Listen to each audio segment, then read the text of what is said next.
口にしない、言わなくても分かっている、そんな遊びをしましょうか。君は大丈夫かと見ないふりもやめて、決して譲らない、決して置き去りにはしない、決して残さない、さよなら言わない、決して嘘で傷つけない、決して譲らない、失望させない、決して置き去りにはしない、決して残さない、さよなら言わない、決して嘘で傷つけない。Give you up, give you up.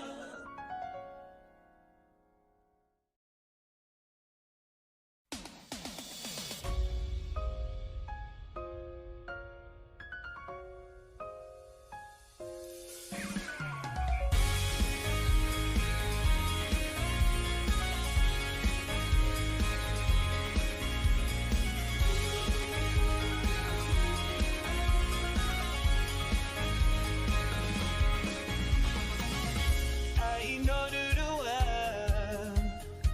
私たちも知ってた、本気を出すのは当然だ、他の誰かと違うから、この気持ちは捨てられた、約束させなきゃ、決して譲らない、失望させない、決して置き去りにはしない、決して残さない、さよなら言わない、決して嘘で傷つけない、心がいいだでも君はそれを口にしない、言わなくても分かっている、そんな遊びをしましょうか。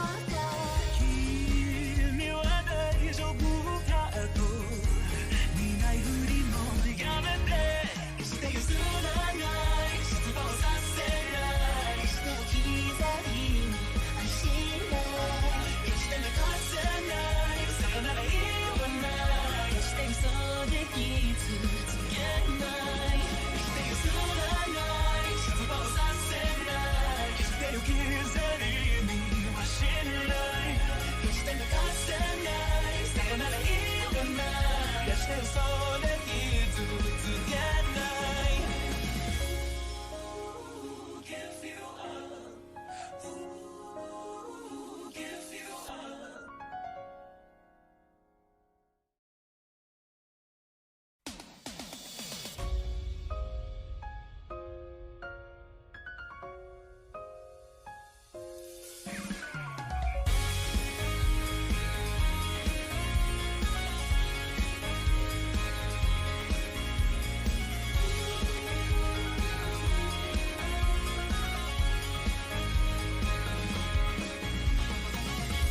愛のルールは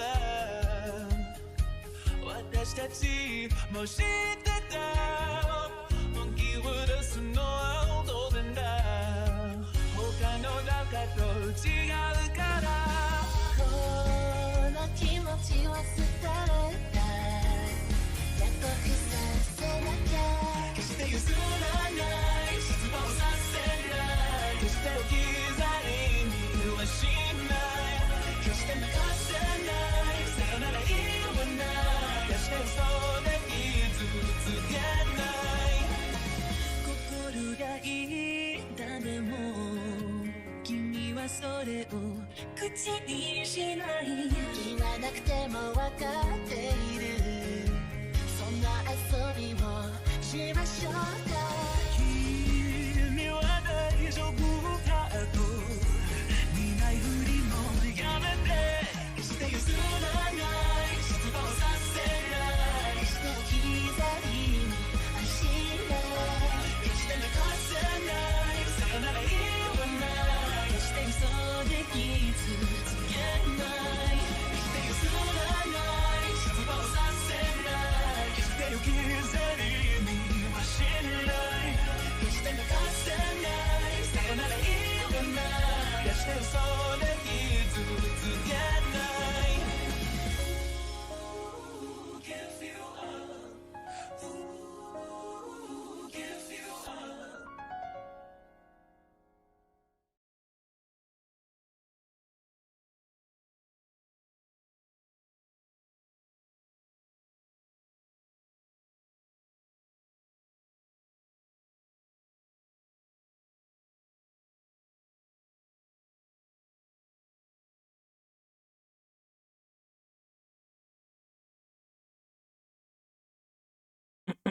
Me, me, me, me, me, me, me, me.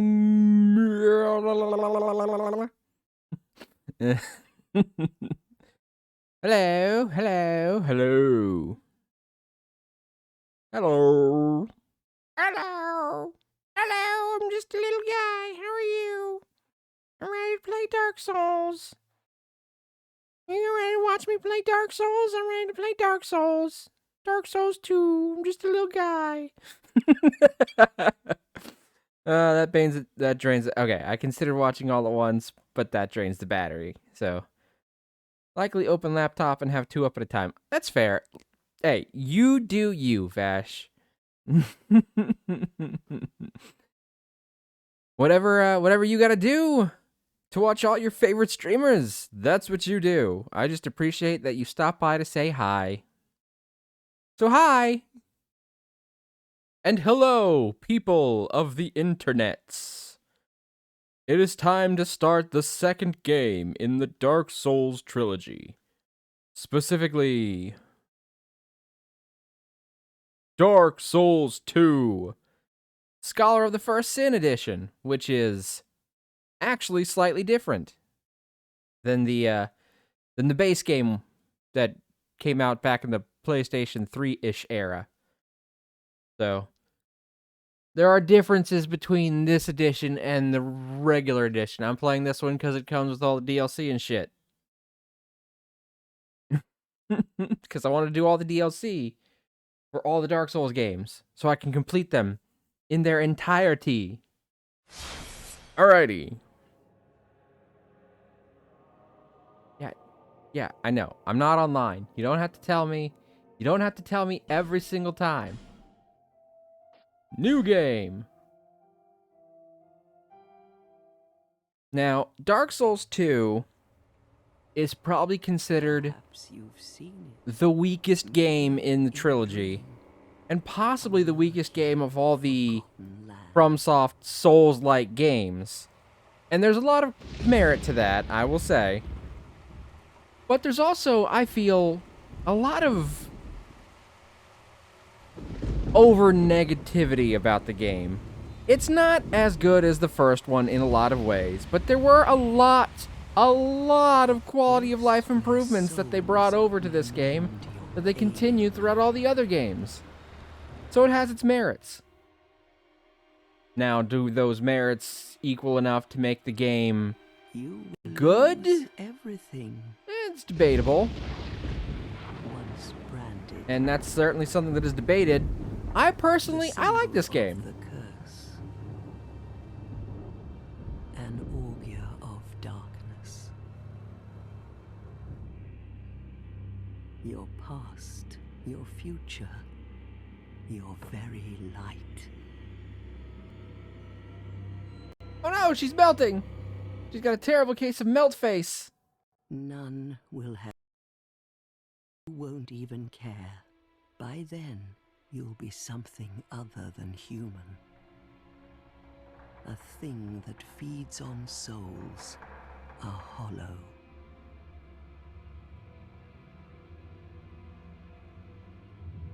Long ago, in a walled-off land far to the north, We're getting backstory stuff. A king built a great kingdom. I believe they called it Drangleic. Perhaps you're familiar.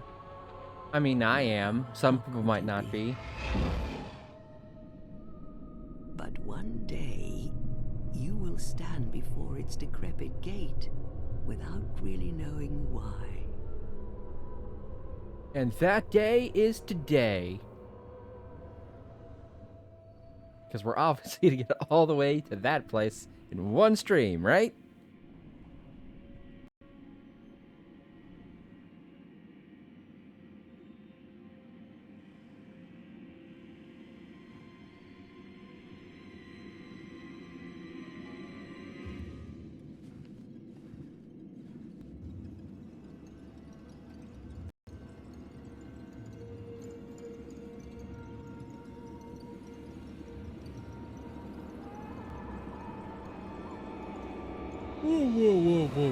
Whoa. In me. Oh, goodness.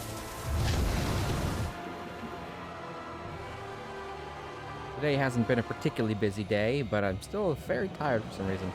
It's funny, I've been watching my bestie play the ES1 all week. Well, you'll be able to see some back-and-backs with it then. My biggest complaint about Dark Souls 2, from a gameplay perspective, is that it's clunkier than the first one.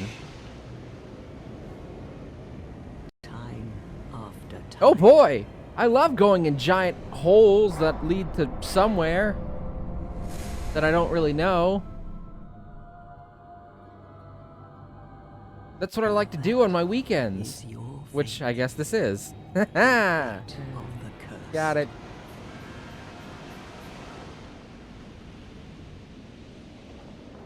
I don't know if it's a defense, but it's worth pointing out that Dark Souls 2 was essentially created by From Software's B team, I guess you could say. Thank you for that quote. 401. The perfect one to pick off from the Halloween stream. And the main team was busy at the time working on Bloodborne. Automod wouldn't let the quote.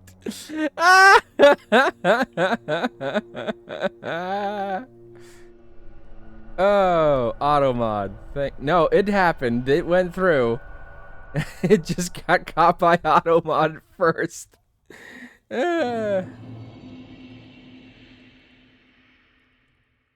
Alright, did it not ever show up? I clicked allow.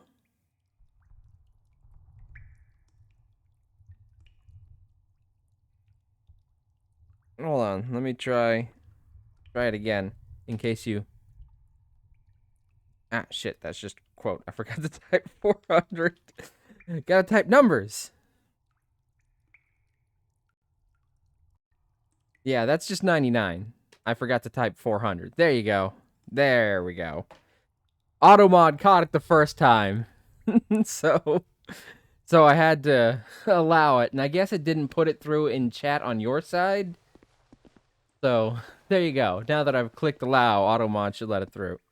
Is that a good quote? Okay.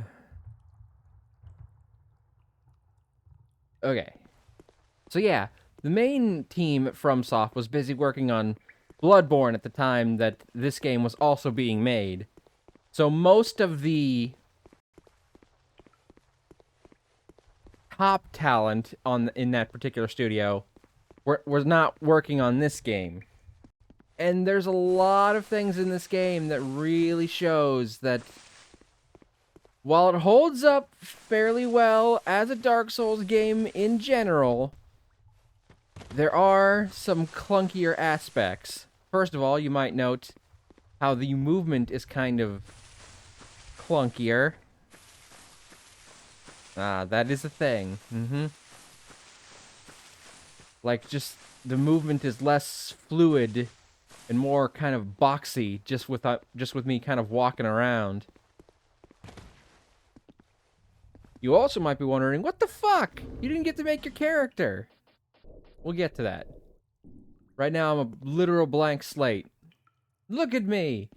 Instead of looking like beef jerky, like in the first game, I looked like moldy cheese that's been left in the fridge for like a year.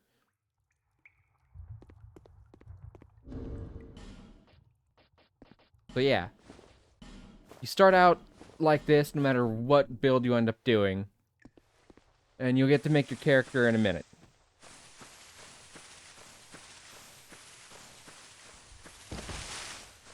There's also some weird stat stuff going on in some of these stats. Particularly, in my opinion, adaptability is the weird stat in this one. Resistance was the useless stat in the first game, and depending on your playstyle, adaptability may be the useless stat for you in this game. I'm not going to be upgrading it for my particular build, but, you know, for some people it might be necessary. The way it kind of works is that adaptability actually determines, if I'm correctly remembering this, your agility and various resistances, so it's kind of like resistant to the last one, but agility is also sort of like how quickly you can perform certain actions, and also when you dodge roll, it increases the speed of your dodge, thus giving you gradually more frames of invincibility while doing that. And while that sounds great on paper, when you get used to dodging a certain way at certain times, because timing is everything in dodging, having to change up your dodge timing because your windows have changed because you've upped your adaptability can really fuck with you. And most of my not dying in this particular playthrough is gonna be from dodging attacks. So I'm not gonna be touching adaptability, and I'm just gonna learn how to dodge the hard way. That way I can keep it consistent throughout the entire thing. What seems to be the ruckus? Oh my, your face. Yeah, well, your face isn't too pleasant to look at either. What's your excuse? It's an undead. An undead has come to play. They all end up here. All the ones like you. You spoke to that kind old dear, didn't you? Yeah, she was wearing the exact same thing you guys are wearing. It's weird, huh? You're finished. No, I'm just getting started.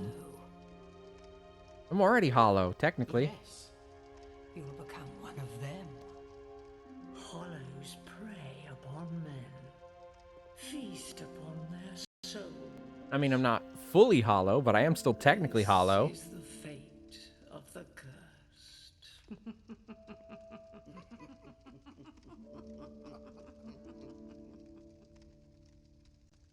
What is your name? My name! Okay. Now, we get to make the character. Alright. Map a man-eater. Sometimes. Sometimes I'm a woman-eater, and sometimes I'm a non-binary eater. I don't have, you know, I don't have any big, you know, contingencies about the gender identity of the people I eat. I just like to eat them. Derpy McNugget, coming back again. Continuing their adventures in the new Dark Souls. Well, the next Dark Souls. Have equal opportunity people eater. It's true. I don't care what you have in your pants. I will eat it.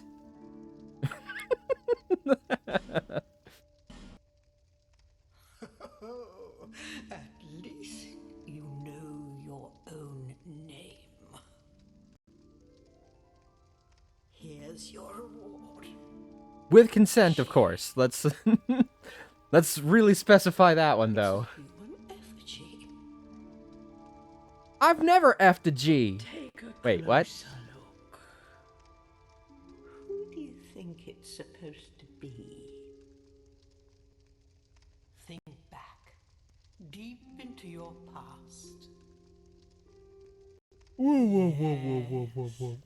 It's an effigy of you. Yes, the likeness is stunning. Clearly.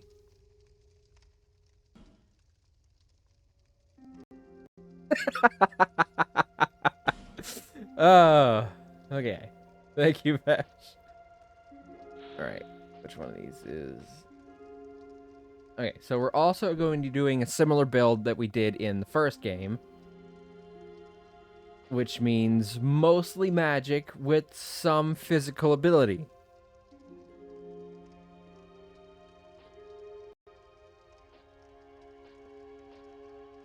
Now, Sorcerer is the most obvious class to start with, as it is the only one that starts with any sorcery-based magic. Means dump truck ass, so Vash remembers. Exactly. We'll get to that. Absolute chonker of an ass. But while Sorcerer would be perhaps the smartest thing to start out as it would lean the most into what the build eventually has to become, as it's already got decent intelligence and attunement, it doesn't have great starting equipment. And the start of this game can be a fucking nightmare. So, let's see. What starts with the most intelligence besides Sorcerer and maybe Cleric? Cleric's got some decent starting stats, but can I not go up to the weapon? Yeah, I see the chime. Is it a club? Is that a mace? I think that's supposed to be a mace. Alright, hold on. I gotta check the stats on the weapon that I'm going to inevitably get. That way I know exactly what I need my stats to be at. That way I have an idea of where I'm going to build first.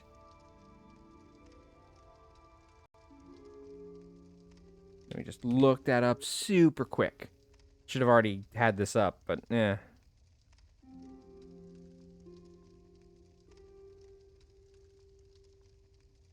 Alright. So 18 strength, 18 dexterity, and 18 intelligence. So a fairly even distribution of the numbers there. Okay, that starts off with very low dexterity, and that one starts off with very low strength. The intelligence is the book. 6, 7's probably the best so far. But also, oh, that's 6 and 6, which isn't too bad. 9 and 14, but a very low intelligence of 2. By D&D standards, the bandit class can't even read. 9,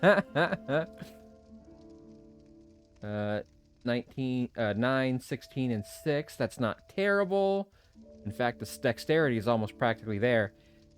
Matter of fact, this is actually the class I picked for my very first playthrough of Dark Souls 2. And they kind of nerfed the armor in this game, especially poise. So what armor you wore didn't really matter as much anymore. So I just kind of stuck with this armor for the entire game. So I had different weapons by the end, but I used this armor through the entire game, and it wasn't actually all that difficult to do with the starting armor. So okay. Swordsman's not bad, and Explorer's not bad. Obviously Sorcerer would be the best starting place, but like I said, it's got some issues that are going to make the early game a living fucking hell. And these ones can be quickly kitted to where I need them to get. Sword's fun, so what does the Explorer start with? A dagger. So let's go Swordsman. Gift. Unlike the first game, which gave you something amazing like the Master Key, the starting gifts in this one aren't as great. Some of them are cool. The healing wares can be very useful early on, because they give you a lot more healing options in this game. The human effigy. I mean, if I pick the human effigy, I would absolutely use the human effigy at some point. But we'll eventually have a decent stockpile of human effigies by probably mid-game. Bonfire ascetics. These ones are going to be very handy for the build I want to do. But is the Avarice Helm still a thing? I need more Mimic Head. It is still a thing, actually! I can still get the Mimic Head! And I know exactly where to get it, too, because there's one Mimic in the game that's guaranteed to drop it. Of course, just like last game, Mimics can still have a chance of dropping it, which would be cool if that happened again, but I don't think I'm going to get that lucky for it to happen on stream 2 games in a row. But yes, we can still do Mimic Head. Alright, okay, so I'm going to take a second to explain what a Bonfire Ascetic does. In this game, the experience of difficulty is very different. See, where the first game was, they wanted you to overcome the challenges all at once, sort of, by gradually getting good. This one, they want you to gradually overcome the challenge. And in some places, that's easier than others. So, in this game, believe it or not, Harry baby! Good evening, beautiful people! Let's know you! You're beautiful! You're breathtaking! That's what Keanu Reeves said during the cyberpunk thing, right? Oh my god, it's Harry baby! Oh! Oh my god, I've missed you so much. I know that you've said that you come back and watch these. So, I know we haven't been completely separated, but it's always nice to have you here. I am breathtaking. It's true. You're so breathtaking that I had to stop what I was saying to greet you because I love you so much and I've missed you. And I forgot what I was saying. Right, bonfire aesthetics. Okay, so in this game, when you kill an enemy, it'll die. And then when you rest, it'll respawn, just like in the first game. But, explaining fires, yes. After you reach a certain point, the enemy stops respawning. Which means that the more you go through an area and kill out the enemies... I've missed you all! We've missed you too! The more you go through a place and kill out enemies, the more you'll sort of thin them out on repeated runs through. So eventually, if you're having trouble with an area, you kill the enemies... die, come back, kill enemies, die, come back, kill enemies, die. Repeat that process, and eventually there'll be less enemies for you to kill on your next attempt. And you'll be able to get further and further and further. So that's sort of how they handle difficulty in this one. And after you've beaten the boss in an area, you can go back to the bonfire before that area, and you can burn this, the bonfire aesthetic.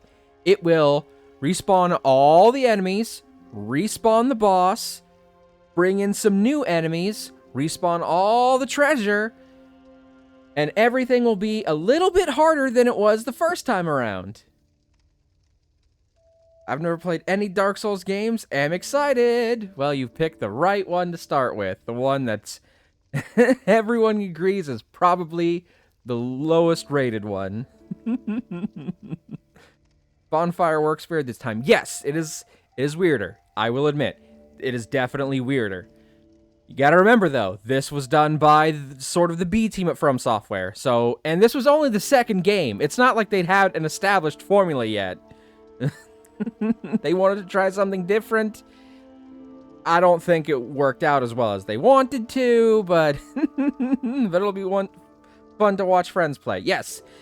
But the way it's going to work is that the more times you burn a bonfire aesthetic, the greater the treasures that you'll get are. Because there'll be new enemies, which drop more souls, there'll be new treasures, and the boss will drop more stuff.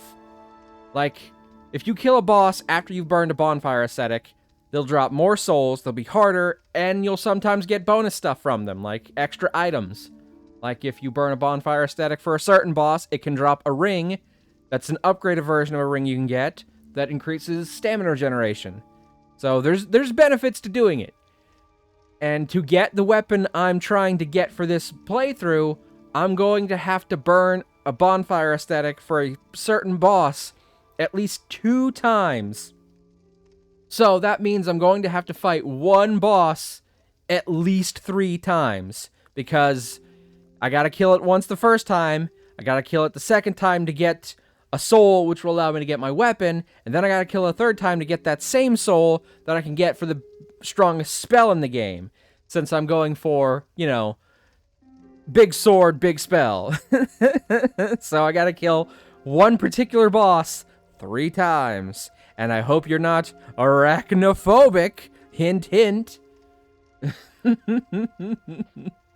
Okay, anyway. Now that I've gotten that long-winded description out of the way, what do I want to start with? Oh, damn. Spooter. Spooderman, Spooderman. Big sword, big spell size matters. It's true. Alright. I mean, I'll get most of these things eventually anyway. I'll take the aesthetic.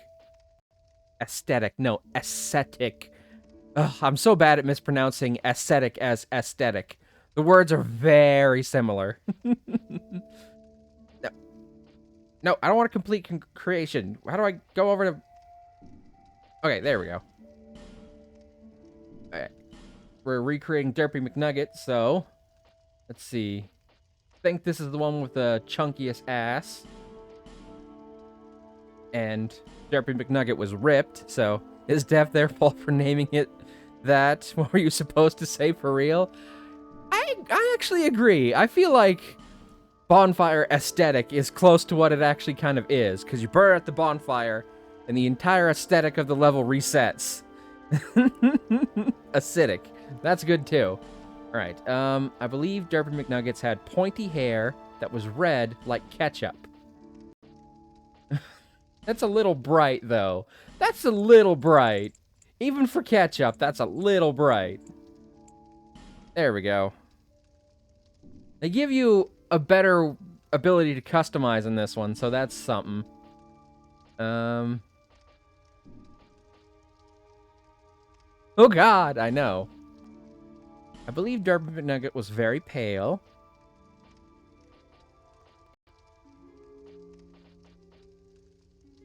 Eyebrows, I mean, I don't think it matters, but let's give some really bushy fucking eyebrows. Y'all remember that wild ketchup from the 90s? The weird colored ones? Yes! The green and purple Shrek ketchup, because it was like... It was green for Shrek and purple for Donkey. I fucking remember eating that shit when I was like... 5. Like, why? Because fun colors. It sells. Children want it. Right. A beard. We gotta give Derpy McNugget a beard in this one because this is many centuries later, so we've got to show that time has passed and that Derpy McNugget has aged some. Oh, we gotta change the eyebrow color to match too, obviously. There we go. Derpy McNugget is older and wiser. This is a centuries-old nuggie at this point. Barbecue beard, exactly. Barbecue, just like McDonald's barbecue. There's basically ketchup in it, so it's got that reddish tint to it. Have you ever seen that when you've got like a McDonald's little square thing of barbecue? You see it's got that weird reddish tint. Oh, he's deaf, sweet, and sour. Mm-hmm. Oh, has Derpy McNugget gotten a tattoo in the years that's passed since the first game? Let's see. We've got spiralies in square, a cross thingy, more spiralies, but in an almost circular pattern, a circle that kind of looks like tree roots on both sides.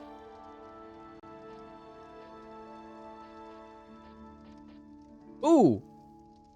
Pegasus. Eagle. Dragon. Oh, we gotta go with dragon, right? Given the black dot of death. The black spot. Agreed. Okay. Agreed on the black spot, or did you mean agreed on the dragon? Sometimes I don't know what we're saying. I'm fine with either. Black spot. Okay. And we gotta make it black, like a black spot. Just like the legend. Alright.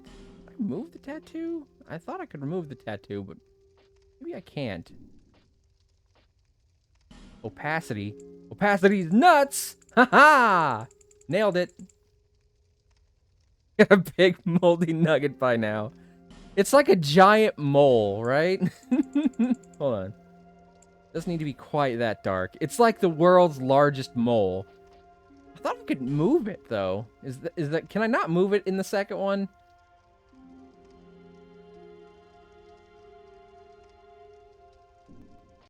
Whatever. It's fine where it is, I guess. It's so ugly.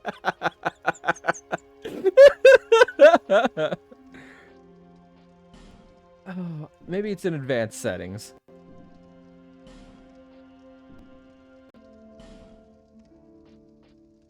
Tattoo.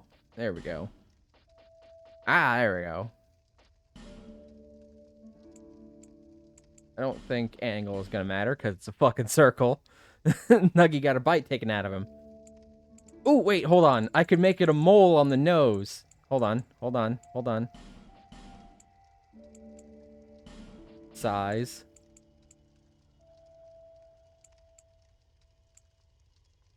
Okay, that's a pretty big leap. Kind of hoping for something a little in between that. That would be the smear of sauce of centuries gone by. No! What is happening? What, you never seen a mole before? Chaos. Wait, hold on. Hold on. Hold on. Hold on. Mole face! Oh my god!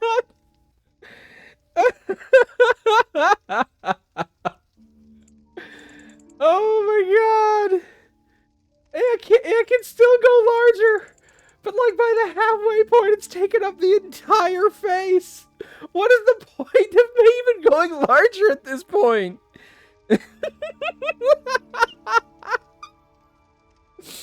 Why can I go so much larger? Must keep going. Must go faster. I mean, what is the point of that? It's already covering the entire face. This is actually problematic. Oh, I almost want to keep it like that just because it's so dumb. Mav? What? Do you not like it? Nuggy is canceled. Oh, you're right. Hold on. We can fix that. Hold on. There we go. Now it's Hulk cosplay. I didn't even stop and consider that. I'm so sorry. I was just having fun with the idea of it being an entire mole. But no, like it's face paint now, right? Hold on. What's a good face paint for a chicken nugget? Orange, like that weird kind of orangey color that McDonald's chicken nuggets have, although I guess it's more kind of similar to this. We know you, fam. Okay, we're gonna keep it like that, because why the fuck not? Oh.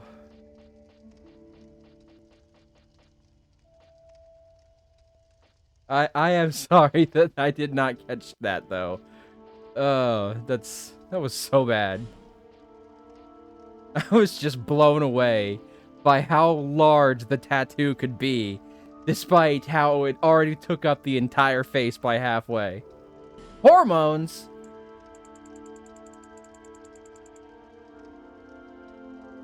Alright, everybody.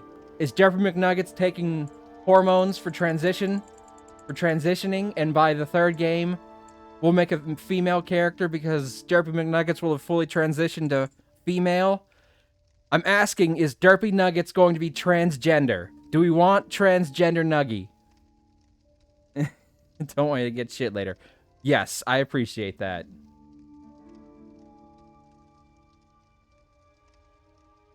Also, this is what they consider feminine hormones? I mean, it's a little softer, but I've definitely seen men with soft features.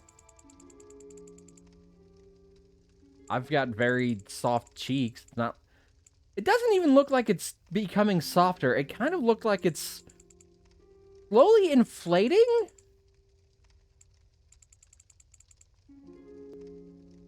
Yeah, look at that. It's not changing from masculine to feminine, I don't think. It's just the face is slowly inflating.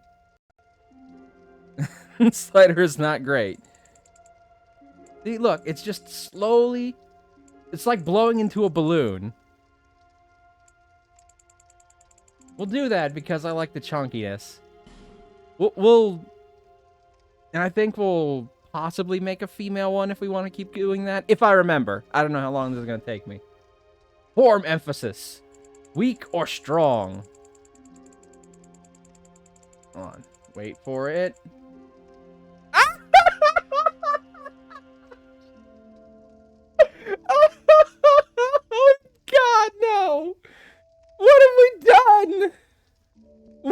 has science done? That's strong form emphasis? What? Oh my god. Looks like me after my wisdom teeth. Oh my god. Woo! The game only applies changes when you actually stop sliding, which is why I went all the way from the bottom to the top to see what exactly the change would be. It's like they got stung by a bee and the face is starting to swell. Alright, we want chunky, so I'm gonna keep it in the middle where it still looks reasonable. Did not feel strong. Oh, whoo! Color emphasis. Okay. What do they consider a weak color versus a strong color? This is going to be a very interesting thing to see. And as last time, we're going all the way to the top just to see what happens. Alright, so I just got, like, a bad tan. Like, this is sort of a green tan, right? No, no. It's like, it feels like I'm just slightly starting to Hulk out. Like I'm just in the stage before I turn green, right? That's what it looks like to me anyway. Moldy Nuggy. Wow, I mean, it has been many years.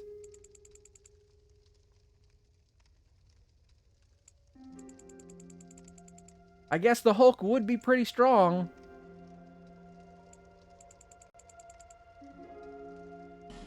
We'll do it a little bit.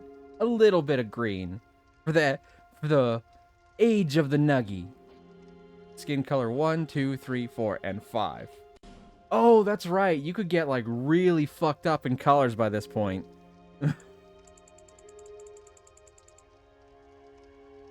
Like, you could make your characters extremely absurd colors.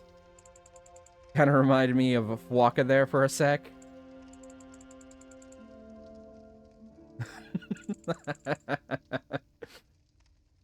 Yeah, the first game was sort of limited to how you could mess with it, but in this one, you can get your colors really crazy. And that's something they continue in all the next games to come. Yes! What, you don't like it? We're like kind of, we got a rosy pink color kind of going on. Dark and bright. I don't know if we can get the skin tone to match the face. I'm not sure what colors I have to manipulate for that to work. Alright, so this is literally just pitch black or what's the one for white? Oh, too white. Way too white. So if someone was this white and they walked outside in the sunlight, you wouldn't be able to see them because they'd be reflecting so much of the light back at you that you'd be blinded. I hate it with all the hate of 1,000 suns.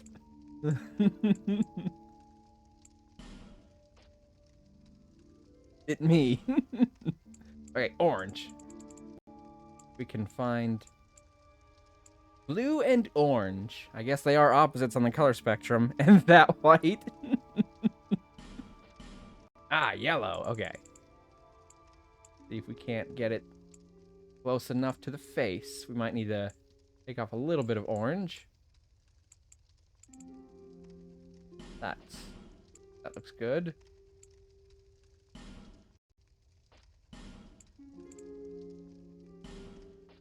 All right, there we go. Nuggy colored. All right, and this is red and green. Christmas colors. We don't really need to mess with that one. That was only overall 1. Yeah, this is the one where you could really get in depth with changing up your character. Laugh lines, hair color. Those are all fine. Shape. We don't need to go through everything. We've already determined that we can make absolute monstrosities. Eyes. Pupil color. Okay. I forgot what color Derpy McNuggets has in the first game. Okay, well, immediately going to the same nuggy colored yellow is interesting. We could just give new colors, I suppose. It doesn't really matter. We're almost never going to see the eyes.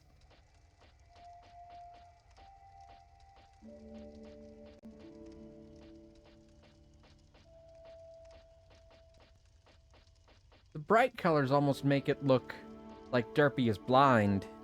Like an aged seer who's gone blind with age. Thinking about what color eyes Nuggets have makes me not want to eat them anymore. I mean, they had eyes at some point before they were nuggets. Probably this color. I'm so sorry. What color do we want to rock? What color does Derpy Nuggets want to carry? Derpy McNuggets.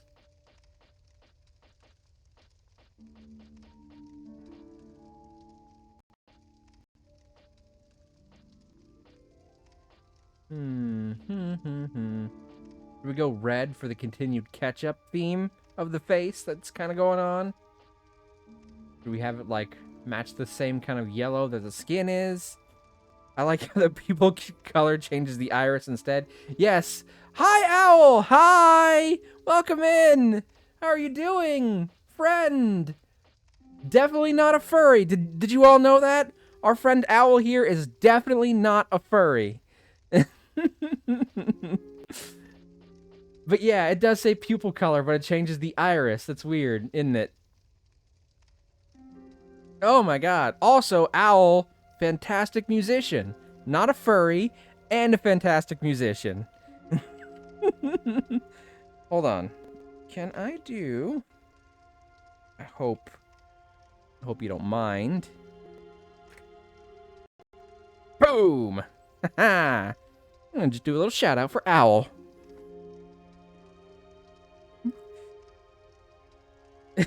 You were playing music.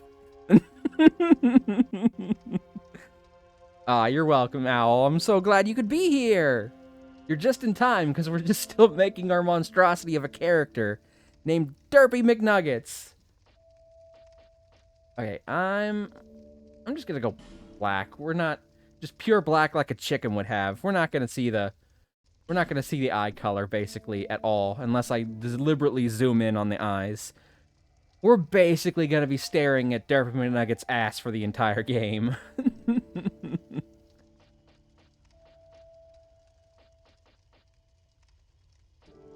Alright. Face shape, eyebrows.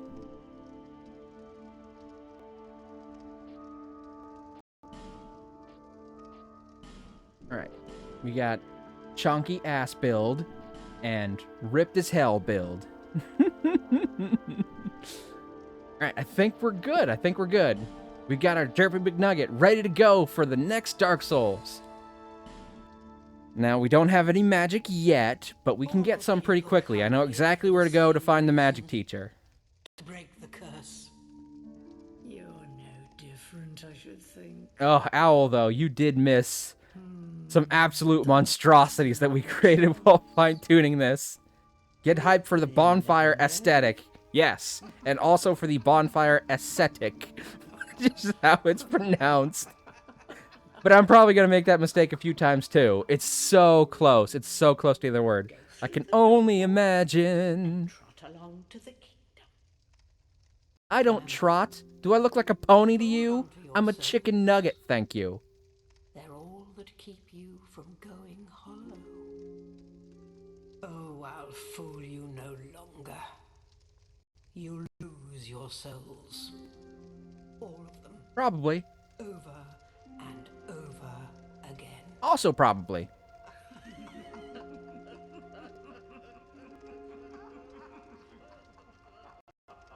So I've already beat the first Dark Souls with Derpy McNuggets. I'm going to play through all this one, and then we're going to bring Derpy Nuggets into the third Dark Souls and beat that one too.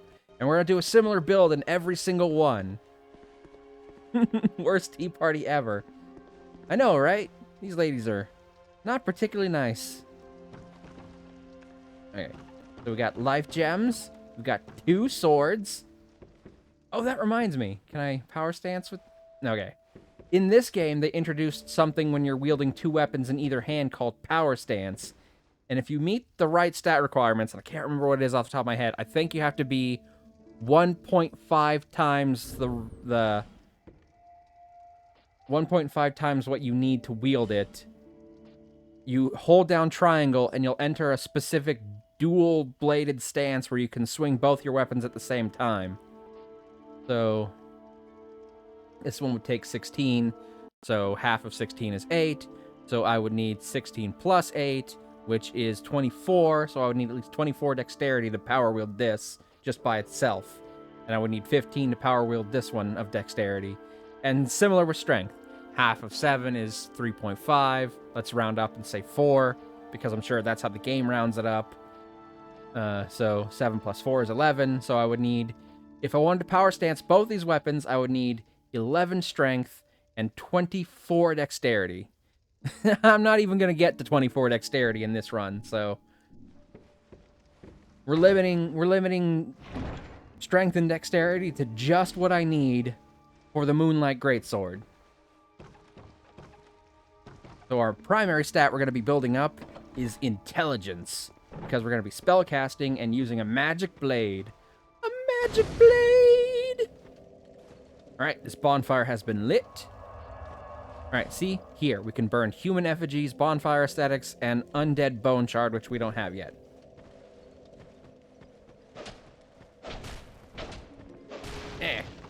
Break it. Soul of a Lost Undead, and a torch. They also introduced a different lighting mechanic. So if you're at a bonfire and you've got a torch, you can light your torch. And every torch you pick up gives you 5 minutes of torchlight. So you can't afford to be wasting it unless you pick up a bunch. That's a lot of math. I guess I need to upgrade my intelligence. Well, that's what I'm going to do. Intelligence is stat numero uno to be upgraded. Okay. There's also a little secrety secret, out here just before we came in. We didn't have any weapons at the time, so I didn't want to show you, but it's out here. Alright, see? There's a secret little alcove here. And look! Footprints! What do you think made these footprints, everybody? Huh?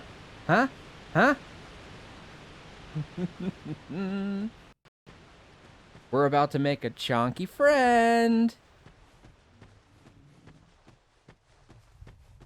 Dun dun dun dun dun dun dun dun. You ready for our first enemy of the game? Dun dun dun.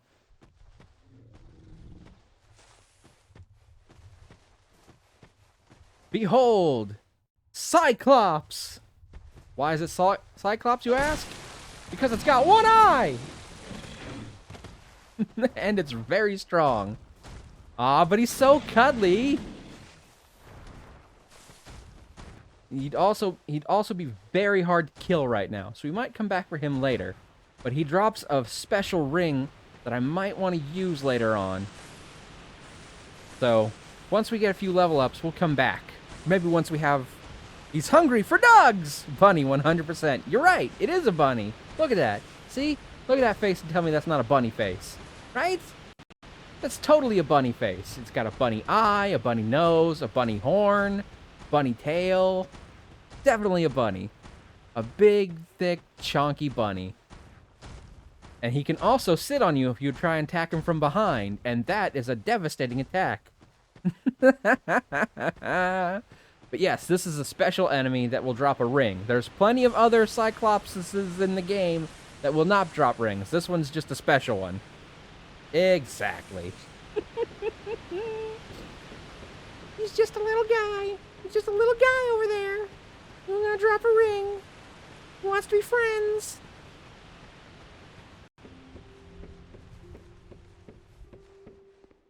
Alright. Oh, this game also feels kind of slower than the first one. So where I was just, playing the first game, it feels sluggish to be playing this one now, because it moves a little slower. Alright, this is our tutorial area. Dump truck ass. I know, I'm jealous. You can light these torches with your torch, and if you light all of them, special things will happen. But we'll do that in a minute. For now, let's go through the tutorial like I don't know what I'm doing. Nug's gotta go somewhere, it's true. We should form a club, though, me and that Cyclops. Us big booty people need to stick together.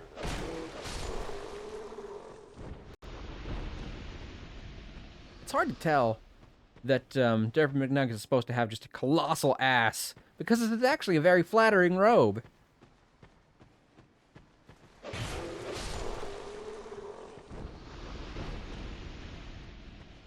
More torches.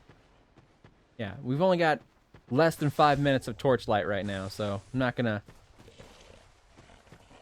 backstab, which wasn't really a stab because I got a curved sword, but whatever. Look, there's another Cyclops. Oh, real quick. I can't reach it right now because it's being blocked by a stone statue that I need a certain item to get past. But do you see that little coffin there?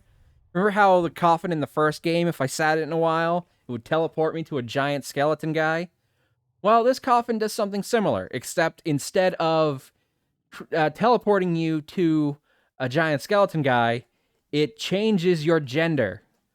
That is essentially the transgender coffin. If you sit in it for a while, when your character gets out, they will start using the gender movements of the other gender. I don't think it physically changes the looks of your character. It's just they have a specific set of movements for male characters and a specific set of movements for female characters. And that one will change your character's movements from the male ones to the female ones and vice versa. So I think, since we're teasing the idea that in the third game, Derpy McNuggets will have transgendered into female, will have, transitioned into female, I think we're going to get in it to plant that seed. But I'll have to wait until I have the item that I can get there with. Gotta get me one of them coffins. It would certainly be helpful if people in real life had a coffin like that, right? That would just change them automatically for sitting in it for a few minutes. Alright, we got a dagger. We don't really need a dagger, though, because I've got a short sword and a scimitar. Alright, if I press triangle, I can one-hand or two-hand my weapon on the right, and if I hold down triangle, I can two-hand my weapon on the left. That's another new thing they brought in this game they didn't have in the first one. So there definitely are benefits to this game from the previous Dark Souls. Lots of quality improvements that they would keep throughout the rest of the franchise. There's plenty of things to complain about in this game, and we'll get to those things, and I've already gotten to some of them. But I feel like that stuff gets talked about enough, and the cool things that the game did don't get talked about, so I'm going to try and focus more on those things. Now, when I get to the really annoying shit, I will absolutely tear into the game for it, okay? It will happen. Yeah, I know, I could examine these things, but I already know how the mechanics work. Plus, I just broke it, so now I can't read how the controls work. Yeah, that's right. If you attack these things, you can read them, and they will tell you how to do the game, your controls. But you can attack them, and then you can't read them anymore. Isn't that fucked up? Good luck playing the game now, fuckhead. And what you gonna do? How you gonna do this? I don't know. You broke the thing. Can't read it no more.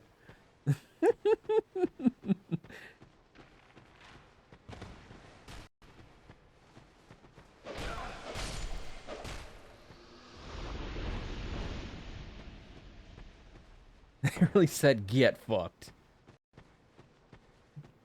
Alright, what do we got over here? Life Gem. Life Gems are going to be our primary form of healing before we get our Estus Flask, which will not happen until we get out of the tutorial area. Move camera. Gee, thanks for that. I hadn't figured that part out yet. Ha!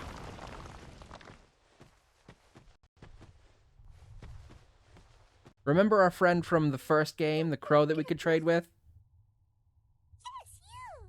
Give us Silky! There's two of them now!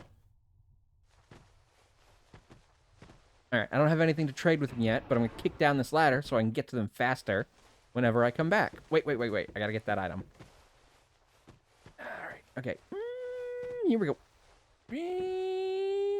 Ow. Soul of a nameless soldier. I'm going to name him because that's nice. It's a nice thing to do for people.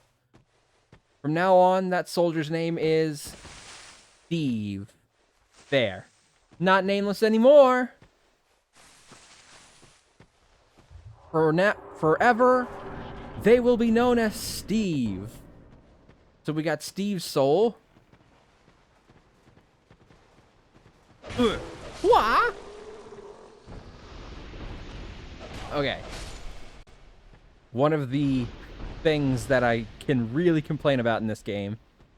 Do you see the little red bars underneath my weapons on that little thingy in the corner there that I'm trying to walk into? See those little red bars? That's my weapon's durability.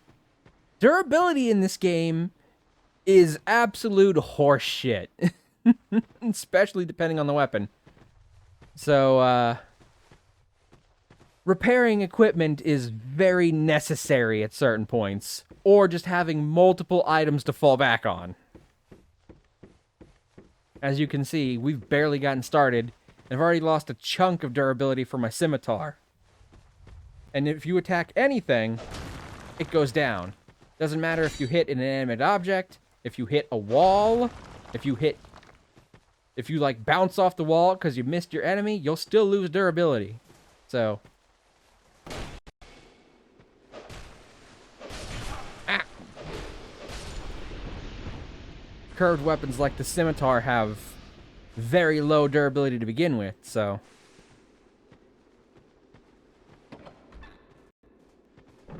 Hello? Hello? I'm pretty sure I remember somebody being in here. Maybe it was only in the original version. The cracked red eye orb. If we were playing online, that would let us invade other people. But we're not, so it's a useless item. But it's cool to have it, right? Alright, see that right there?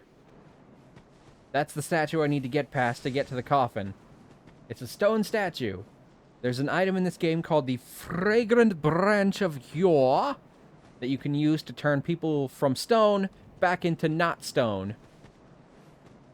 So, instead of getting hard, they get soft. It's basically the opposite of Viagra. And look, our little basilisk friends are back! Look at their cute little goofy eyes. Except those aren't their eyes, those are their gas sacs. Where they shoot their gas from. They just look like eyes for intimidation factor. And I'm very, very intimidated. Just goofy little guys. Just goofy little guys. Sorry, I've been doing that voice a lot this stream already. I've been using that voice a lot lately because I started using it to mess with one of my nieces who found it irritating. So obviously I started doing it a lot. And now I can't stop. Hey, look, there's a tree. Only we could somehow kick it down. We could use it as a bridge.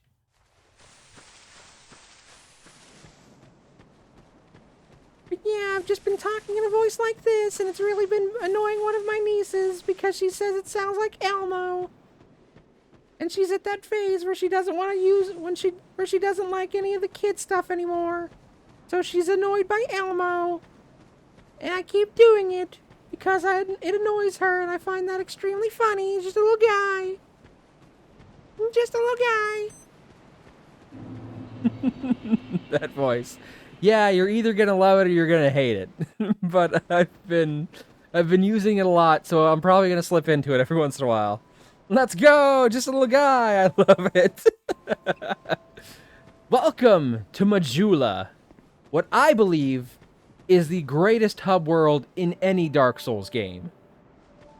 In the first one, we had a broken-ass shrine, which was fine. Firelink Shrine did its job.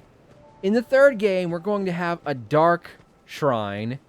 And in this one, we have an actual kind of town with buildings and such, where people can live.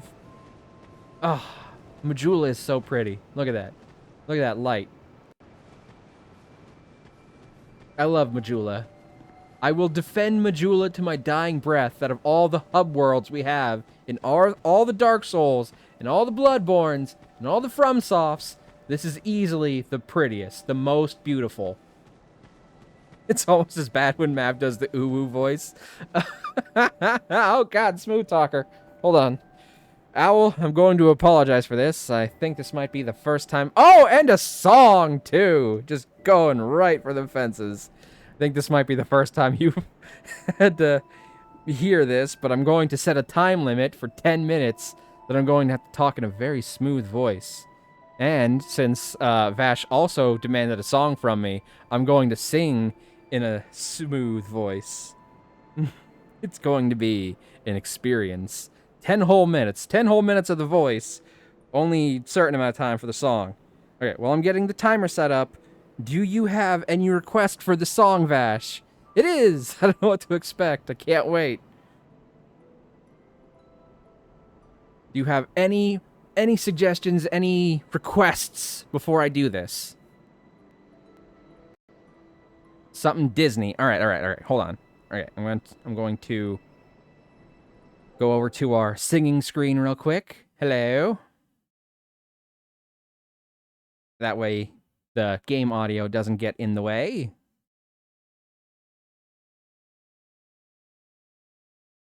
All right, let me find a good Disney song to sing before I start the timer. That way we don't waste a single second of the smooth talker voice. It occurs to me that you did this exact same fucking thing in the first Dark Souls, Vash. You made me sing Mulan while I was fighting a fucking spider boss. And I almost won, too, while I was singing. That would have been so cool.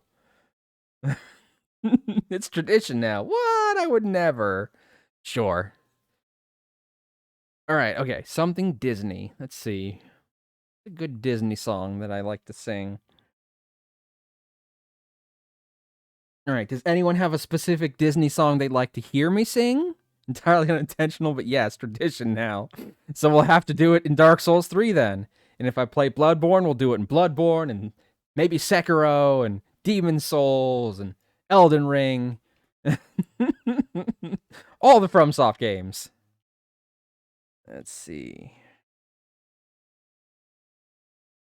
Later during Map Spider Boss, we'll have to do again with Mulan boss, with Mulan song. That would be hilarious. I'm hoping you forget. Because if you recall, that's the one I'm going to have to fight 3 times. And I don't want to have to fight it while singing 3 separate times.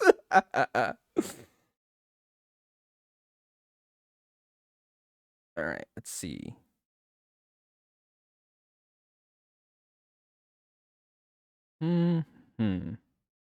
Consider it unforgettable. What better time than that?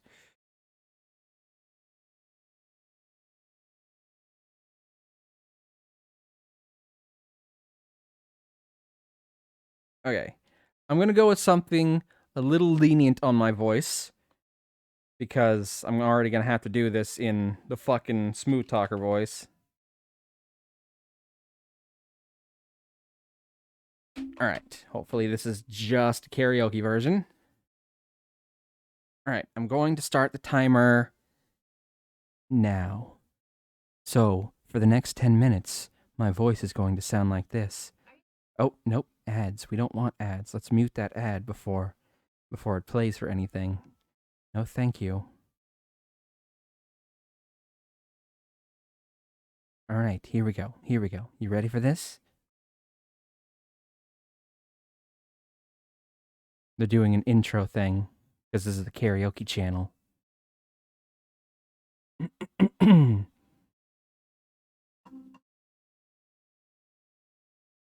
I see what's happening here.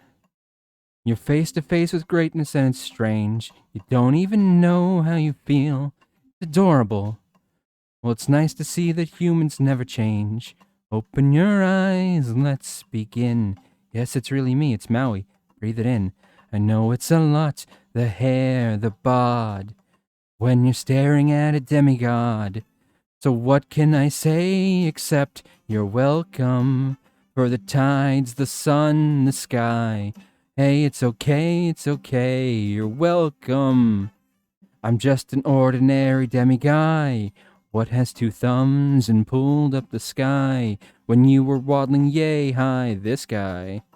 When the nights got cold, who stole you fire from down below? You're looking at him, yo. Oh, also I lassoed the sun. You're welcome to stretch the days and bring you fun. Also I harnessed the breeze. You're welcome to fill your sails and shake your trees. So what can I say except you're welcome for the islands I pulled from the sea. There's no need to pray, it's okay, you're welcome. I guess it's just my way of being me. You're welcome. You're welcome. Well, come to think of it, kid, honestly, I could go on and on. I could explain every natural phenomenon. The tide, the grass, the ground. Huh, that was Maui just messing around. I killed an eel and I buried its guts. Sprouted a tree, now you got coconuts. What's the lesson? What is the takeaway? Don't mess with Maui when he's on the breakaway. And the tapestry here in my skin is a map of the victors I win. Look where I've been, I make everything happy. Look at that mean mini Maui just tippity-tapping. Ha, ha, ha, ha, ha, ha, hey! Well, anyway, let me say you're welcome for the wonderful world you know. No need to pray, it's okay, you're welcome. Well, come to think of it, I gotta go. Hey, it's your day to say you're welcome. 'Cause I'm gonna need that boat. I'm sailing away, away, you're welcome. 'Cause Maui can do anything but float. You're welcome. You're welcome. And thank you. All right, there we go. I hope you appreciated that. I know I certainly did. We've still got 6 minutes and 47 seconds of this fucking voice left, though. So let's fucking go. All right, first things first. We need to find the person who'll teach me magic. Well, actually, first things first, I need to go over here and hit the bonfire and meet our brand new waifu. Smooth. Thank you, Vash. See, this game brought back waifus, just like they did in Demon Souls. Dark Souls is the only FromSoft game that doesn't give you a waifu to help you level up with. Everybody say hello to the Emerald Maiden. Are you the next monarch? We're wearing similar colored robes, aren't we? Bearer of the curse. Thank you, Vash. That might require a little bit of explanation on my part, as it always does with people who are relatively new in stream. To make it succinct, that is the sound alert that plays. That bonfire is lit as fuck. Yes, it is. Thank you, Harry Baby. But that is the same sound that plays whenever I get an alert on my phone. Didn't hear it? Did you not hear the sound alert? Hold on. Ah, okay. I see what happened. Hold on. No, this was on my end, Vash, not yours. Allow me to give you a free one. But yes, that is the sound alert that plays whenever I get an alert on my phone. And I used to have it not be that, but or not be named "Have Me Reach for My Phone" on the stream. Oh, harder, Daddy. There you go. But whenever it would get set off, it would always make me reach for my phone. Therefore, I changed it to make me reach for my phone. Harry Baby, thank you for the hydrate. It's very kind of you to help me keep my throat nice and moist. Just pouring some water into my cup. Cheers.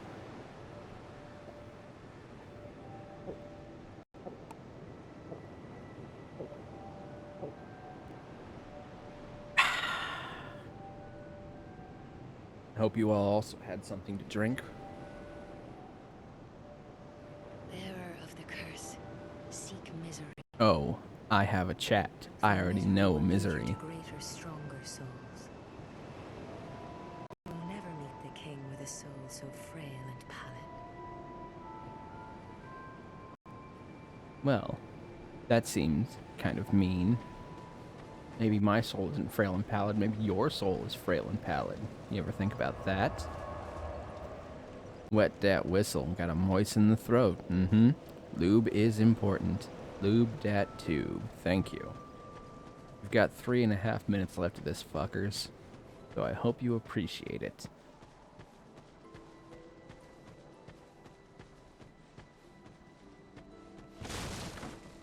Let's explore the town a little bit. Because there is definitely some things we can pick up. And some friends that we can meet. Hello there. Nav all lubed up and ready to go. It's very important that you take time to properly lubricate things before you get in a rhythm of sorts. When playing games, of course. Please do have a look at my wares. I could really use the business. If you'd be so kind. This is Mofflin the Armorer. He sells weapons and mostly armor. We don't have enough to buy anything from him right now, but we'll come back later, because when we kill a boss that has an armor set, we'll be able to buy it from him afterwards. And even though I'm probably not going to use 90% of them, I like collecting them. Titanite shard, just like in the first game, that's used for upgrading our weapons and armor. But again, as I've stated, they kind of nerfed armor in this one, so it's not nearly as good. So, in this one, the armor you use really doesn't matter. Hello. Been hanging out for a while there, buddy? Thank you for that. We just took that flask off of him. That shard flask. I wonder what's this way. Oh, look. It's a cute little pig. 3 of them. 3 little pigs. 3 little pigs. Ow. Strong pigs. It's okay. I'm sure that I can easily take on these pigs. I've made a terrible mistake. Let's run away from these terrifying baby pigs.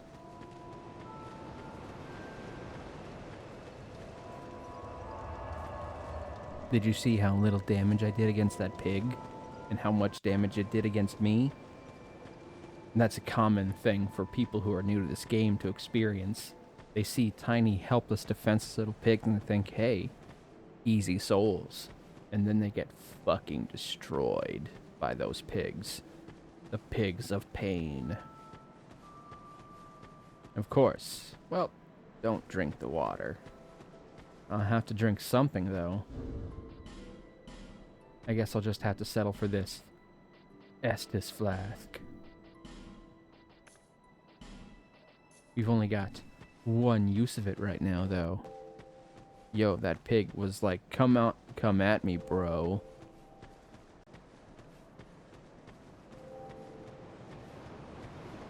Seven, 5, 4, 3, yeah, here we go. Time's running out, and... Okay, done. I can go back to my regular fucking voice.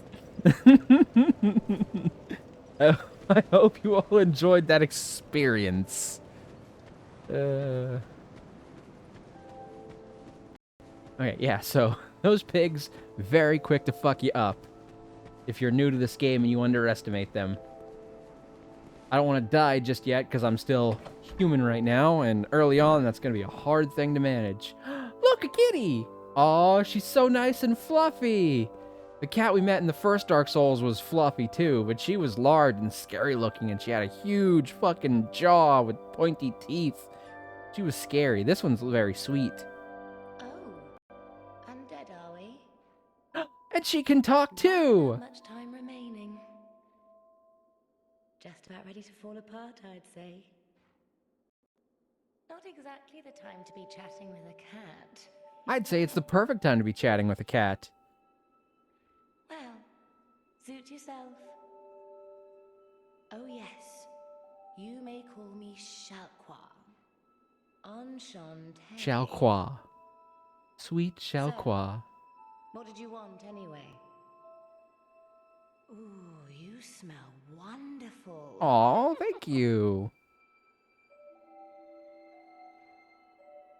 So we can use her to abandon our covenants if we want to change covenants. And she can also help manage our covenants. And she sells a limited selection of rings, some of which are very good. Some of which are... Who farted? Who just farted while we're in front of Shalqua? Hmm? Don't you know it's impolite to fart in front of a sweet kitty?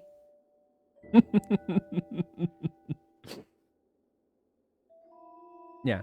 Some of them are great, some of them are situational, and some of them are, you're gonna use it once and then never use it again.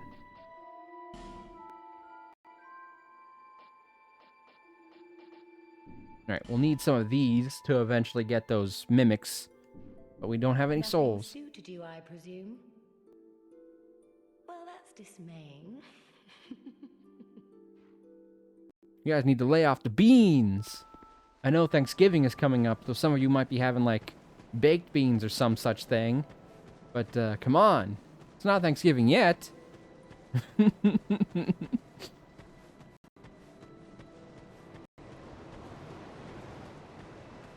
Man, look at that guy. He looks like he's already dead. Who are you? Doesn't talk like he's already dead, though. Oh, it doesn't matter. Just help me open this door. Ugh, don't talk about Thanksgiving. I packed my tools. Sorry, I won't. Seeing I if they promise. failed. Cries in Baker. Somebody's gone and locked the door. I've got to do a lot of baking for Thanksgiving, too. Lots of Thanksgiving cooking, baking, all sorts of things. Also, tomorrow, I'm going to make a cake for my parents' anniversary. Plus, since tomorrow's Sunday, my nieces will be over. I'm going to finally make that cherry jam I've been talking about. So I got some stuff to make tomorrow, too. I'm in pie hell. Aw, I'm sorry.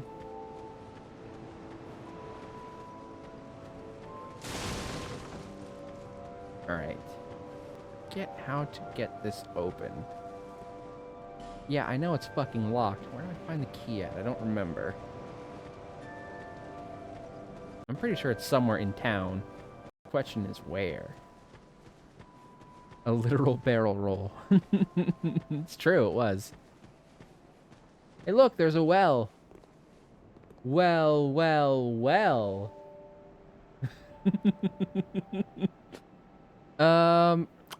We could go down there, but now is perhaps not the best time. You can either wait until mid-game, because there'll be a guy who'll sell you ladders to climb down there safely, or you can wait until you have a piece of equipment that will reduce falling damage, and you can try and very carefully fall down on those beams to get down there. Oh, well. Nice one.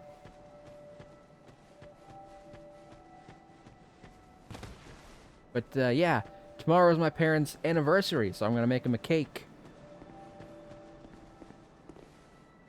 It's locked. I know. And I'm pretty sure I remember where the key for this building is.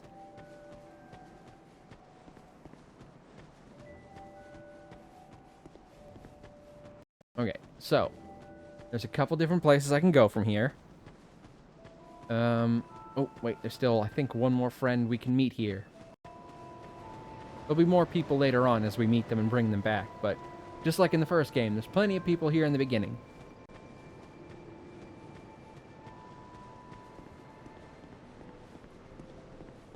Our very own crestfallen warrior. Every single Dark Souls game has one. You're undead, aren't you? You have that distinct scent, the smell of irreversible fate. Shalqua was saying something about my scent too. This is Majula. Pretty. It is a kind of settlement. A place where life is almost normal. And in Drangleic these days, there Pretty are like a very few painting. places like that. Although some of those mountains in the background probably are painted. Can you see the castle from here? I don't think that big spire is the castle. I don't think we can see Drangleic Castle from here. It's not actually far away from here, though. That might be it, though. Alright, let me see if I'm a lurking fold laundry. Happy lurking! Go fold! I'm gonna make sure I haven't missed any secretly hidden items. Play these games enough time and you start skipping shit, you know? The first Dark Souls game I've played probably over 100 times. This one I've still played a good couple of times.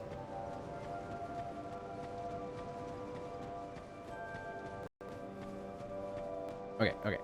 So, I can go up this way to that entrance right there. You might think, isn't that the one you came through? No, it is not. That's a different one.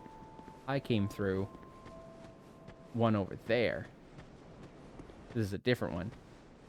There's a little downhill area over here that I can go down. Near where the Emerald Maiden was.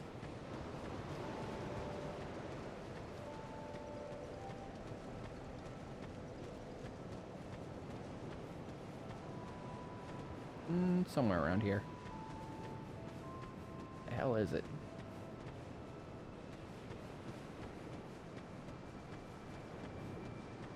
Okay, so I've forgotten exactly where that one is. It's around here somewhere. Oh, wait, there it is, right there. There's the little downhill section. I knew it was around here somewhere. Or I can go through this area over here. That one. So I've got 3 places I can go first. If you're new at this game, I recommend going through that one next to the bonfire. Oh, hold on. We picked up a shard of Estus Flask, so we're going to go ahead and take that to the Emerald Maiden, and she'll go ahead and upgrade our Estus Flask. Seek those whose names, their souls, once you have... Yeah, I know. Souls. Is that a shard? Here, to see Lot, however. Upgrade. She is also the one who will help us level up. The Souls economy is very different in Dark Souls 2 than it was in Dark Souls 1. Leveling up is much cheaper, especially early on. Whereas getting to level 100 in the first Dark Souls was manageable, but you'd be hard-pressed to get any further than that unless you were really grinding. In this one, you could easily reach level 200 before the end of the game without too much difficulty, as long as you do basically all the shit in it. Without a huge amount of grinding. Maybe some grinding, but not a lot. There, now we have 2 Estus Flasks, which is twice as many as we had before. Every time we find a shard, we'll take it to the Maiden, and she'll give us more healing. Since you're not allowed to have 5 immediately, like you were in the first one, you get these little life gems to act as backup healing. Contraption does not move. This contraption is used later on, but for now, we can't do anything with it, so we'll just keep going this way. This is the way I have to go first if I want to get someone who can teach me magic. Now, I don't know if I'm going to be able to get all that done in this first stream, because the very beginning of this game is tricky, and it might require a little bit of moving back and forth between all the different places for me to get everything up to snuff. Hold on, can I equip this shield? Yes, I can. Right. Right now, I'd just rather have a shield and a sword rather than 2 swords. I know I picked swords as my class, but trust me, it's going to be useful to have a shield where I'm going. Alright, there's a little lever up here. You pull it, it opens this little sluice gate. But you only have a limited amount of time or else it closes. Glad I made it just in time. Don't worry, there's a lever right there in case you want to go back. But you won't really ever need to pull that lever again, because in what is perhaps the greatest improvement they've made over the first game, anytime you light a bonfire in Dark Souls 2, you can immediately use it to warp to any other bonfire that you've lit. You don't have to wait half the game to warp from bonfires, and you don't have a limited selection of bonfires to warp to. Light a bonfire, now you can teleport with it, and teleport to it. All of them. Hello. Hello, friend. This guy's very strong, so we don't want to aggro him. He's much stronger than this guy, who we will aggravate. But first, bonfire! Cannot rest a bonfire. Gee, I wonder why that is. Hello! Alright, these guys look scary. They're kind of pushovers, though. Definitely something you can take on right out the gate. You just have to be good at not getting hit by them. And they're very slow, so it's kind of easy. And then chop, chop, chop, and then roll. Chop, chop, chop.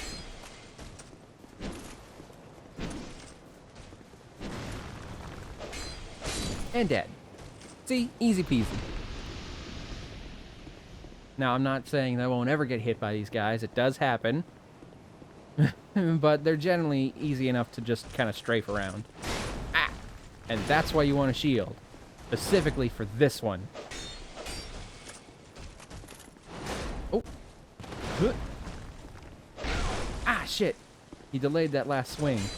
Sometimes they'll make it seem like they're not going for that last swing, but they'll just delay it just long enough to catch you with it. They are clever sometimes. I will give them credit.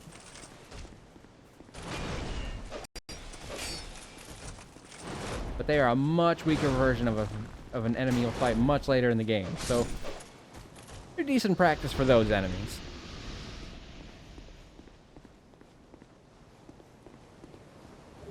Oh, we got another soul of a nameless soldier and a human effigy.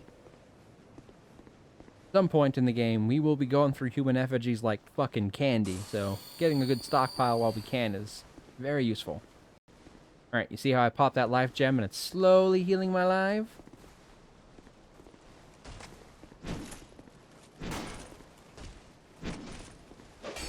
Take a step and fall. Ah!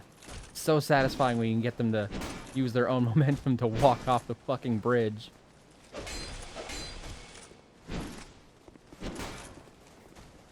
Because they will always just take another step forward when they get to that second swing. So if you can get them to face in the right spot... Whew! Almost got knocked off the edge myself. Background's so pretty. It is pretty, isn't it? It's almost pretty enough to make you not realize this is actually an entire castle that's halfway sunken underwater. Yeah. And an entire civilization that was basically flooded. Okay, so we killed that enemy, and this lever popped out the ground. You see that right there? That little spot right there? That's where the boss is. And if I stand at the right angle, boom, you can actually see the boss. Now, right now, there's a very, very small platform to fight the boss on. It'd be very hard for somebody to fight the boss if they've never played this game on a very small platform. So you can pull this lever to raise it up.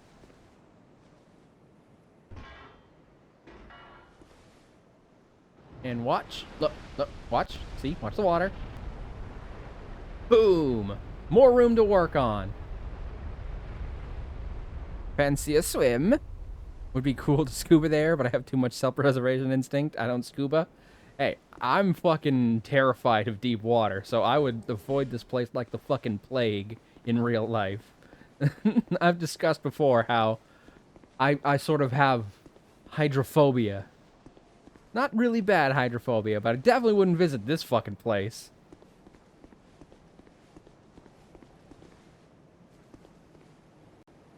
Oh, there's the boss. Alright, now I've raised one platform. There's actually a second platform I can raise over there somewhere, I think, for another ring to raise up, and then it'll raise it up enough that you won't be able to fall off the edge. Of course, for speedrunners of this game, they don't raise up either of the things.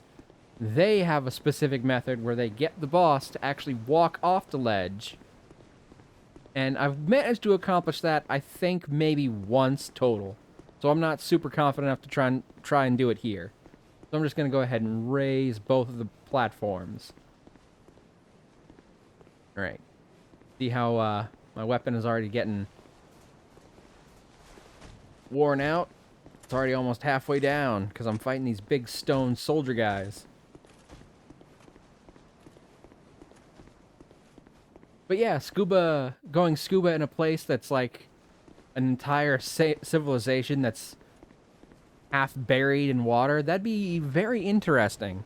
In fact, I'm willing to bet there's probably video games that allow you to do almost exactly that. It would certainly be an adventure. I wouldn't do it, but it would certainly be fun.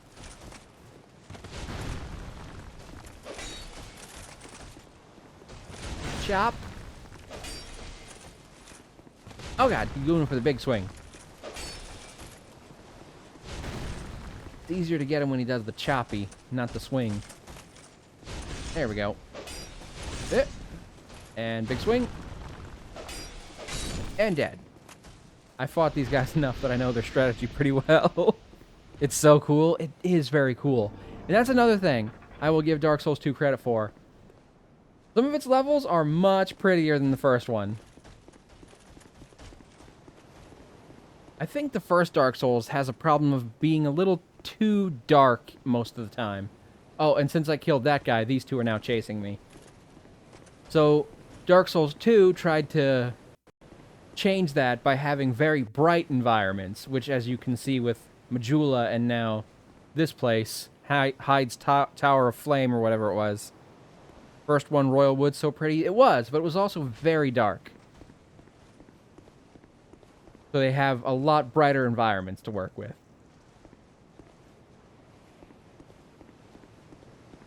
And some of the prettier environments of the first game that, you know, would have been pretty were bogged down by the fact that some of them were a pain in the ass to get through, like the Crystal Cave.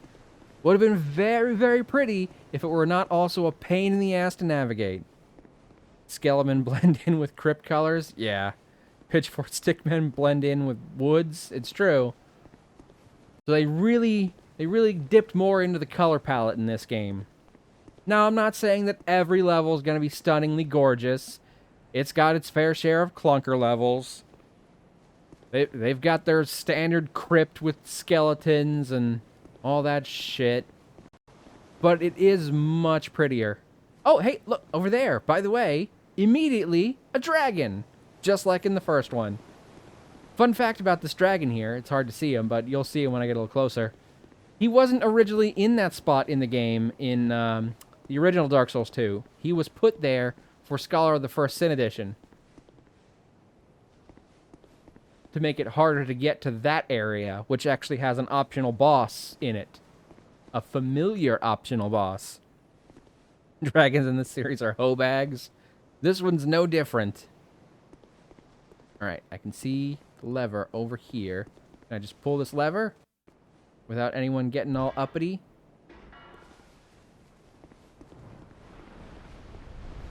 Alright, rise from the depths! There, now we've got a full arena to fight the boss in. And the Scaleless has the best library. Oh, don't worry. We're going to see some of his work in this game, too. He's not gone. He's just taken on a new form. After all, his was the tail I needed to cut to get the sword in the first game, and I told you already that I need to kill a boss to get it in this one, didn't I?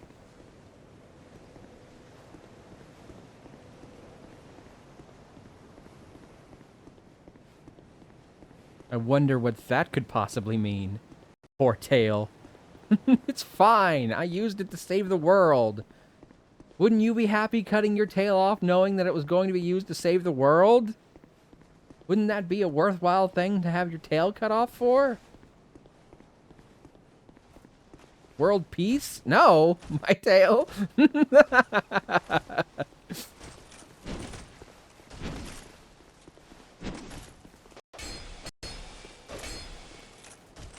Whoop.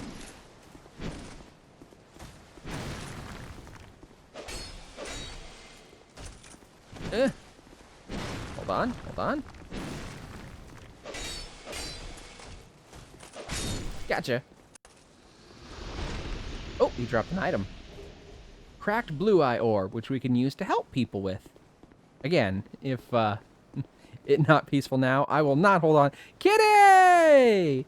Hi, Kitty! Welcome in! But I mean, if you cut off your tail and you knew it would end in world peace, right?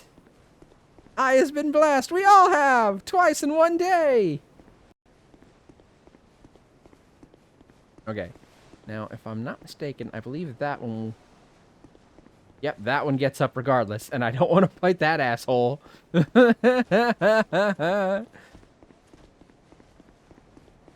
Welcome in, Kitty. You're just in time for... we're still pretty early in. This is basically the first level we're doing. And isn't it so pretty? And look, new friends! Humans too flawed. Okay, actually in time. It's true. You can't ask my tail. World peace isn't guaranteed.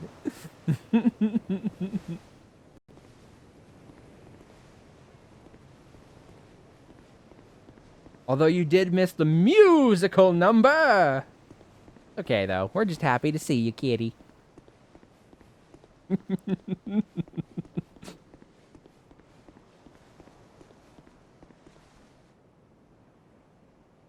Alright. There's that dragon, but we don't want to go there just yet because A, the dragon's too strong for us, and B, the night before we get to the dragon is too strong for us. So we're just going to leave that dragon sleeping where he is. Let sleeping dragons lie, as it were. Okay, I'm always late. It's okay. We're just happy you're here. Nope. No siree. Nuh-uh. See, these guys aren't too hard as long as you can kind of stay behind them. So this is still easily a place you can go for your first place. It's just, it's a little easier to go the other way if you're playing this for the first time. But nothing wrong with going this way. And I have to if I want to get... Ah, God! Thank you, Kitty, for the 300 bits. Also, fuck you. Thought that said always 18. Well, you have to be 18 or plus to be here, so that's also accurate. Fuck you. Fuck you very much. Yeah, like Chucky. You know, in which one was it? Child's Play, the one where they had a kid. That one.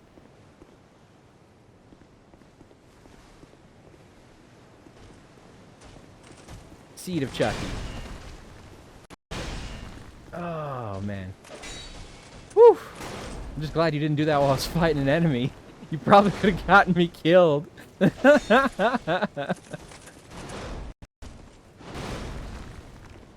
Ah, shit! He delayed that last hit in. There's, a song I was thinking of.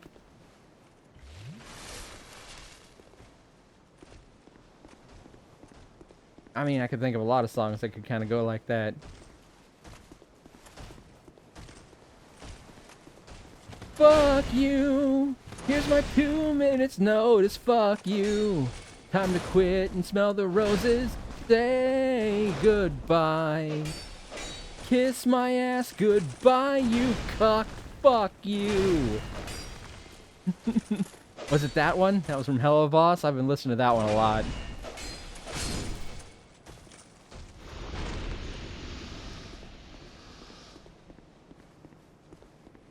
Okay. Oh, look! A summoning sign. We could have help against the boss. Masterless Glencore. Okay, I didn't do a lot of summoning in the first game.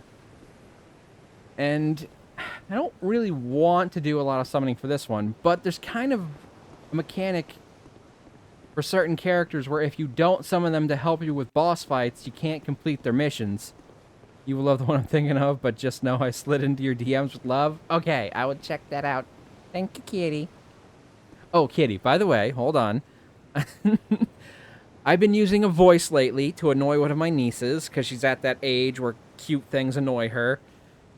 and I've been using a voice, and chat so far is divided on it, so let me hear what you think.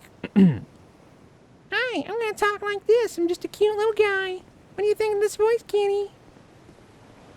I'm just a cute little guy. I'm just a little guy. My niece doesn't like it because she says it sounds like Elmo, so I do it deliberately to annoy her. You don't got it right now. I just want you to... I just don't want you to be like, what the fuck did I do? Okay. I understand. Thank you, kitty. What did you think of the voice? That's a lot of emotion. It's, chat is very divided. It's okay if you hate it. You won't hurt my feelings. I do it deliberately because it annoys my niece, so I know it's annoying. Wonderfully torture. Okay. So I'm not going to summon this guy, but I might summon for some boss fights to help with certain NPCs' quest lines. Quest lines? I hate it, but that sounds like the aim. Alright, first boss. Dragon Rider. Oh god! Where's his dragon? Oh right, it's sleeping up there. He doesn't have it.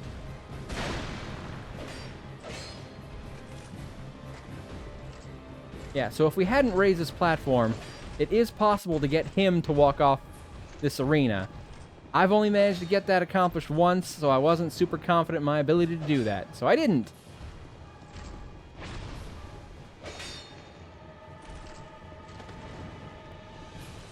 But as you can see, dude's kind of slow, so he's not exactly a challenge without doing that. It's just much faster to kill him by getting him to walk off the platform. And it's that move right there, the thrust, where he takes a big step forward. You just get him close to the edge, have him do that thrust, and then biggity bam. Ah, hold on, my scimitar's at risk. I gotta swap it out. Alright, we gotta switch to the sword for a little bit. Won't be as strong, but he's already half dead.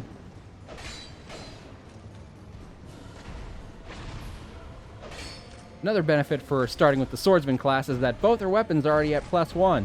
So they're actually pretty strong. That voice. My niece hates it because she says it sounds like Elmo. Ah, shit. Ah, damn. Oh, he got me again. Hold up. We gotta heal. Healing is very slow in this game. Oh, God.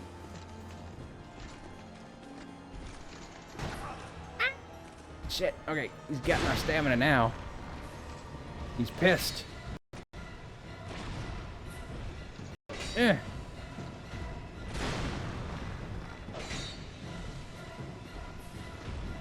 The music in this one isn't as good as in the first one, I wouldn't say. Like, even just listening to this, it sounds so generic, right? At least in my opinion. The music in the first game is fantastic. In this one, it's just kind of okay, which makes it blend in so much that it's almost forgettable. But I won't give it too much shit for the music.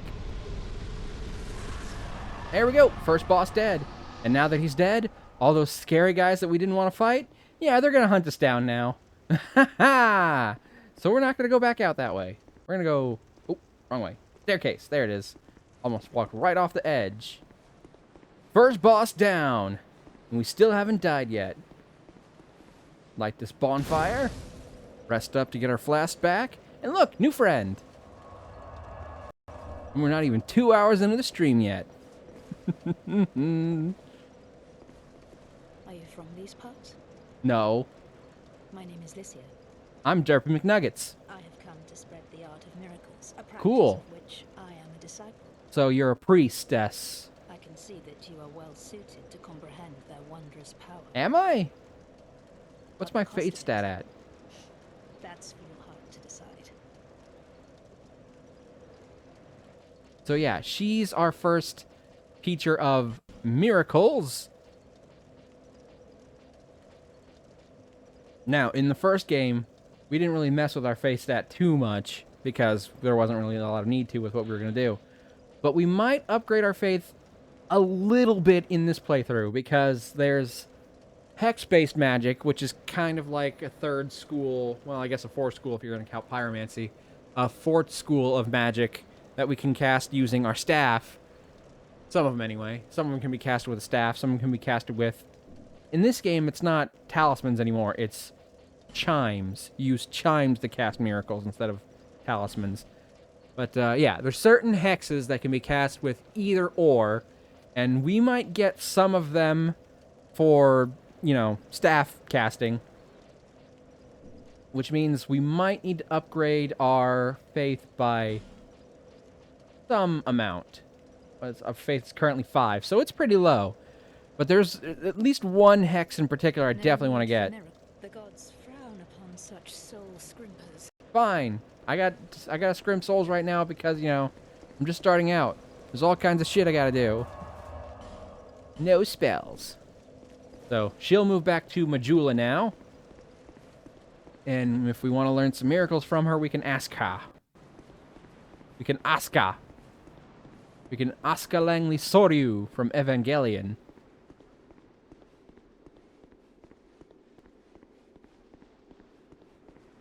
I walked in a circle. Hold on, let me check out what this Giphy looks like that you've sent. Thanks, I hate it. Okay. Thank you. I mean, it is deliberately crafted to be annoying, so... Monastery charm.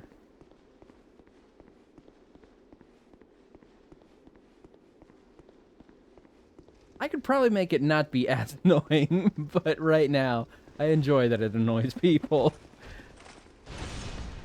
I'm just a little troll. Just a little troll. No. No. Besides, doing voices is good because I'm an actor. Heal up. But yeah, we might have some faith in this playthrough. Just enough for some certain spells, because they're very useful.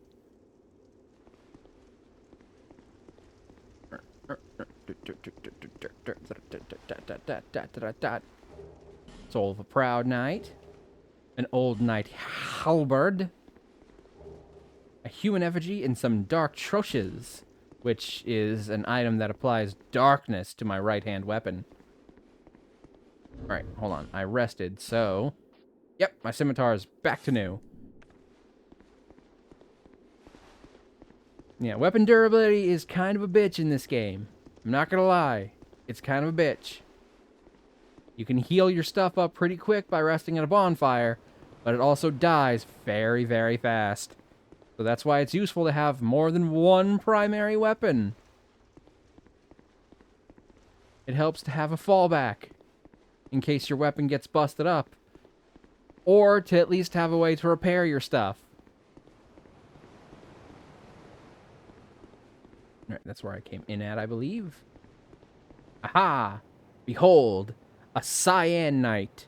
And that's cyan with an S and not a C like you probably expected when you heard cyan. Because when you think cyan, you think the color. These guys are very strong, but also very fucking slow.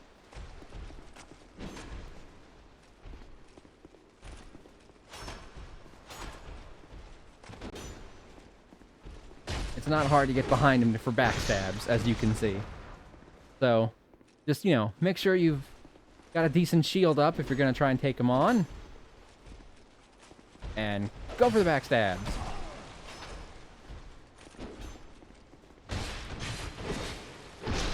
Alright, while he's getting up, I'm going to heal. Drink my Sunny D. Ah, shit. That move's got too much tracking.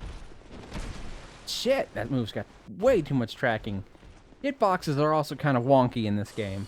I've said it was clunky several times, but that's one of the things that's clunky about it. Hitboxes are kind of fucking weird.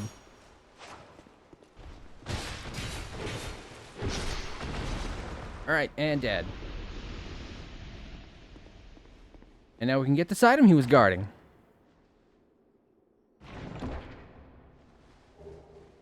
Some sublime bone dust. And we can use that later on to upgrade our Estus flask. We've killed one boss, and we've already picked up 2 upgrades to our Estus flask. We're doing great. Alright, now we just get on this elevator. Going up. Oh, I'm sorry. Going down. I forget how much I like to go down on the weekend. Ha ha! Yeah.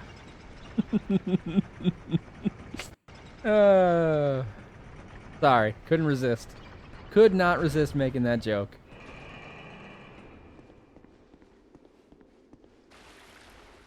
Okay. Now, I'm sure one of these things... Yep. I knew there's bad guys. Bad in the water. Yep, and I was gonna say, I'm pretty sure there's a basilisk in one of these chambers. And behind it is a stone statue. We can't do anything with that yet. As I've stated before, we'll need a fragrant branch of yaw before we can unfreeze a statue. And when I do get a fragrant branch of yaw, I know exactly where I'm going to take it first. And it's not any of the stone statues we've seen as of yet. Alright. Welcome to the area of Dark Souls 2 that usually gives me the most fucking trouble early on. Let's light this bonfire and rest up. Before I really go in here, though, I'm going to go back and I'm going to level up some. Welcome to No Man's Wharf. This place is gonna suck. As you can see, it's very dark, but that actually factors into the mechanics of this level, because there are certain enemies in this level that we call dark lurkers, and they will chase you down unless there's light to scare them away, because they are very sensitive to light. So the idea is that you want to take your torch and you want to light up these thingies.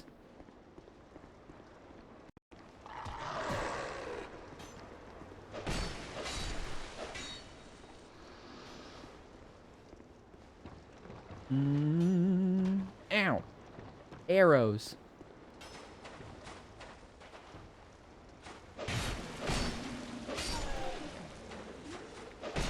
Wait. Dead. Okay. This place is a pain in the ass because there's a lot of enemies kind of clustered close together. So the only way to make decent progress against them is to fucking kill them all 100 times until they stop spawning. And there's these guys, the Vangarian soldiers. I think I pronounced that correctly.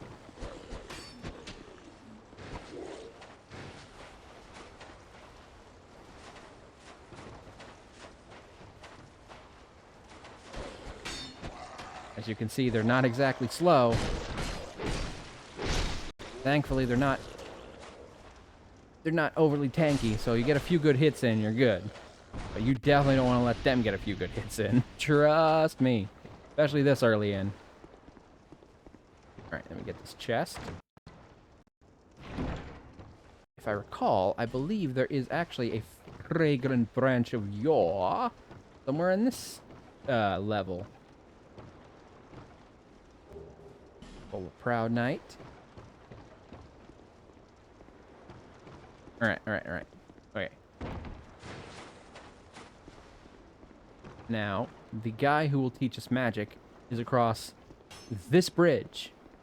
Unfortunately, part of this bridge is currently raised up, so we can't pass it.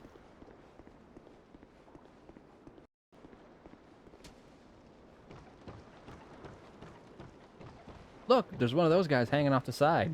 What do you think he's gonna do? He's gonna climb up.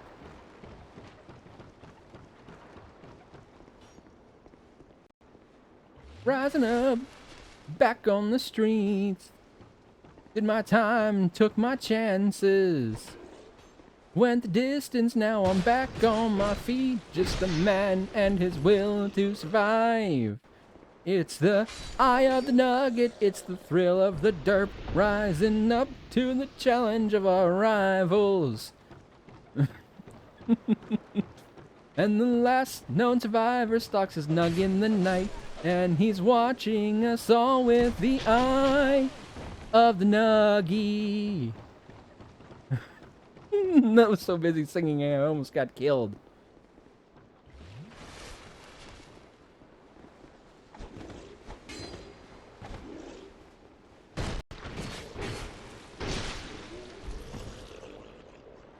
And dead. Thank you. Oh, hey look, we picked up another scimitar. Yep, enemies will drop the stuff they have, just like in the first game. Oh, but look, that one dropped something, but it fell through the floor. So, good luck getting that. Bradley of the Old Guard. Yeah, see, just across this part of the bridge, and right down there, you can even see him sitting there. That's the guy who will teach us magic. But, as I've said, cannot reach him right now. We need to go all the way up through that way to get there. It's so close, and yet so far. Alright, I think someone will rise up out of this water, right? Am I mistaken? Or another life gem, that's going to be useful.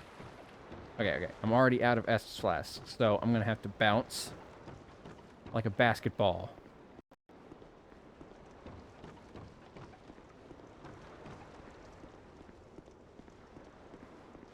Alright, let's go rest up. Let's go back to Majula and level up some. Maybe buy some new gear if we can afford it.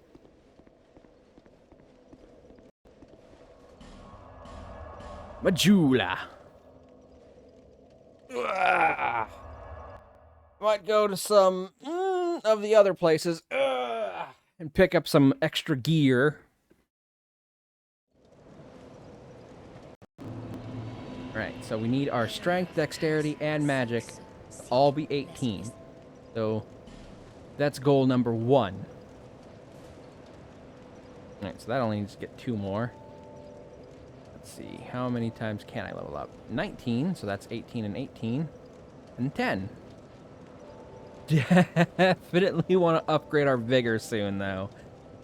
That is a pathetically low life bar. In fact, that's scary low. In fact, I'm going to take these 2 off and put them into vigor just to give me a little bit more survivability. But as you can see, we killed 1 boss and we got over 10 level ups worth of souls from it. So yeah, the souls economy in this first game, definitely different than the first one. We will be leveling up very frequently. Alright. Now, we gotta get in there so we can upgrade our shit. I'm trying to remember how to get in there. I think the key is in this area, but I don't remember where in this area.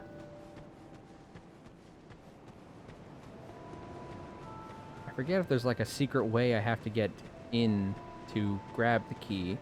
If it's like already inside the building and I've got to find a way in it to get it.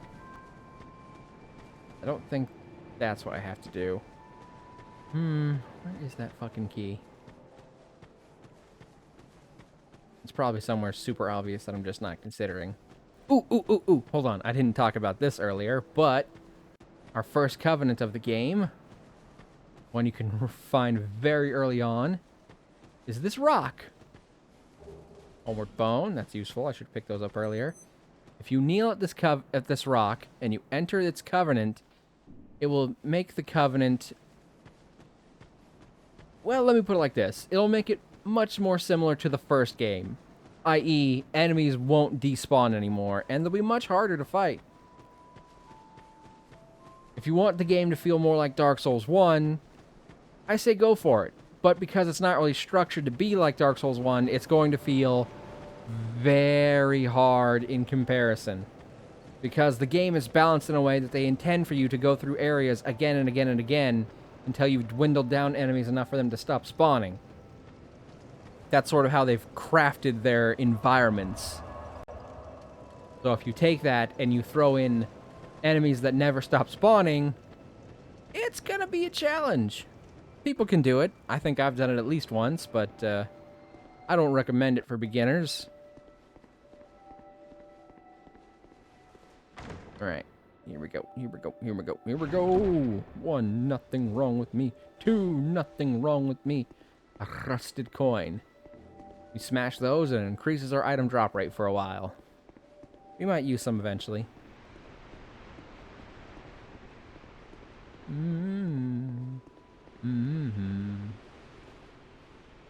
Yeah, this is the way you should go first if you're playing the game for your first time.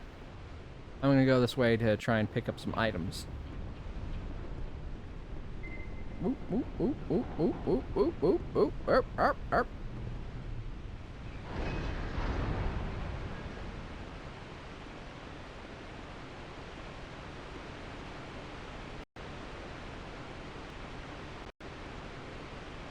Alright, there's an item down there, which you have to walk across this very narrow platform to get.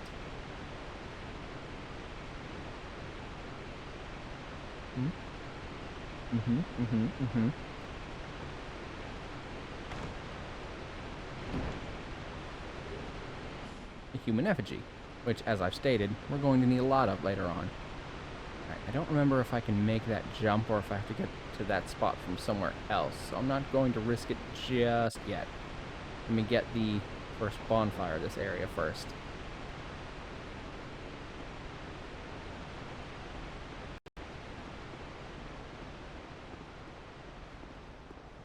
Hey look, there's another one of those Cyclopses. The Forest of Fallen Giants. Is that one of the Fallen Giants? Yeah, we're just gonna give him a wide berth right now.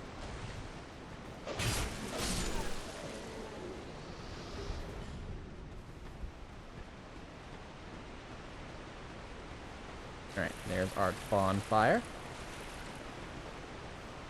Okay.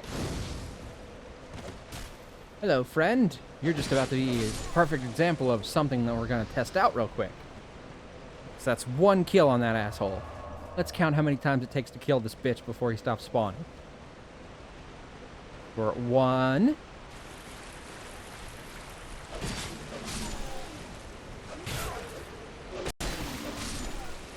2. I guess we'll kill both of them. Why not? Not like they're hard. It'll help to have an exact number. I think it's like 10, but I'm not 100% sure, so double checking. 3.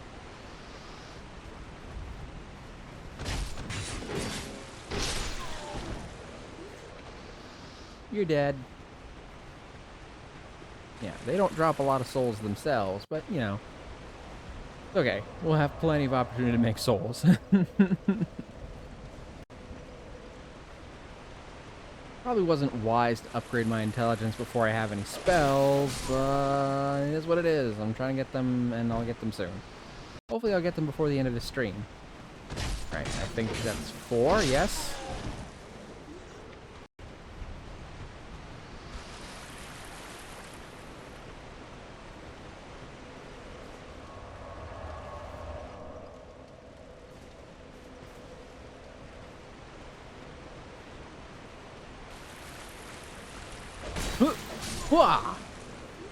That's 5 for that one, and 5 for this one.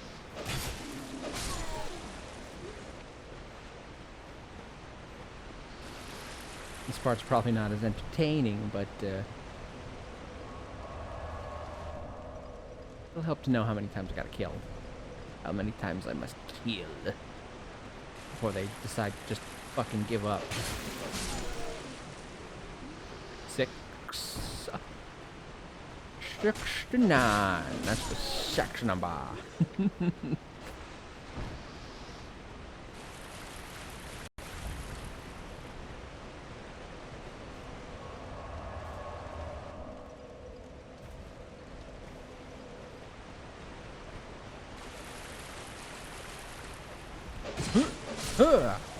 Seven.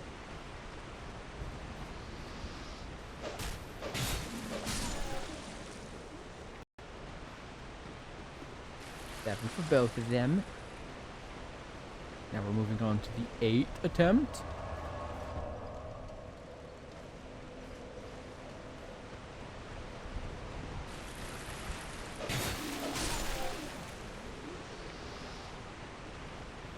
What? Alright, there's 8. Next will be 9, and then 10, and I think they'll stop spawning there, but I'm not 100% sure, so we will see.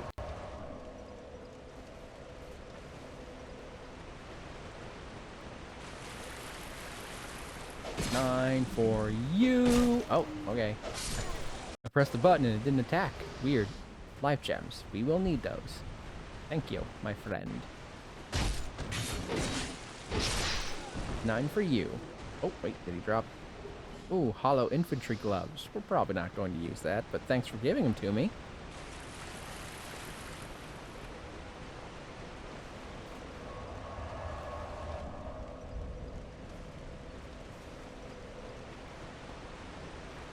Alright, and this will be 10. Now, if my memory serves me, that should be the last time that these guys spawn.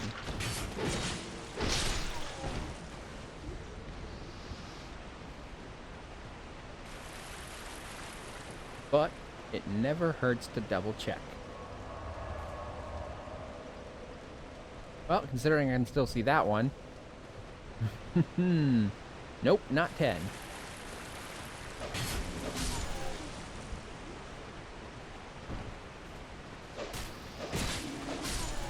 Alright, there's 11. 11 would be a weird number for them to stop at, right?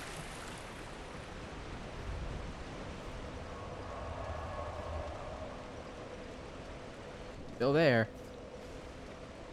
See, that's why we did this. To be sure. I wasn't sure, and it turns out I was wrong. Alright, so... attempt 12. Bandit's knife. Decent backstab weapon.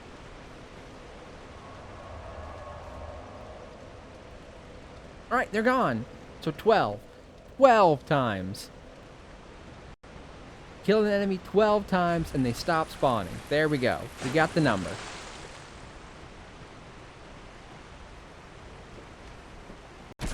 Ouch.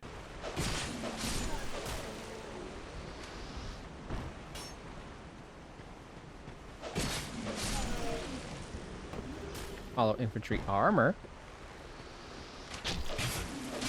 Dare you shoot me, sir? Don't you know who I am? You got a short bow. Nice. We will probably be using a little bit of archery. A short bow might have just enough. Yep, 17 and 12. So yeah, we can use a short bow. I don't know if we'll have enough dexterity to use a long bow or anything higher than that, but we can make use of a short bow.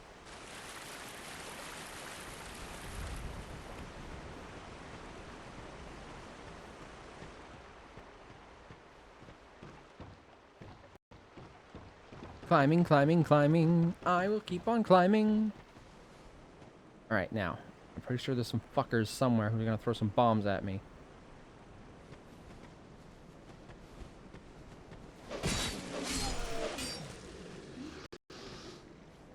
I'm waiting, you bitches. I'm pretty sure it's someone somewhere is gonna be throwing fucking bombs at me in this place. Green Blossom. Temporarily increase our stamina regain. That can be useful against some bosses.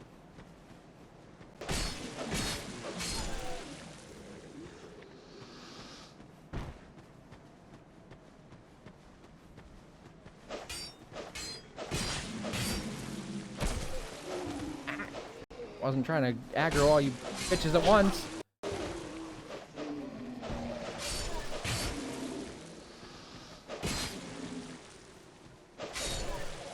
There we go. Alright.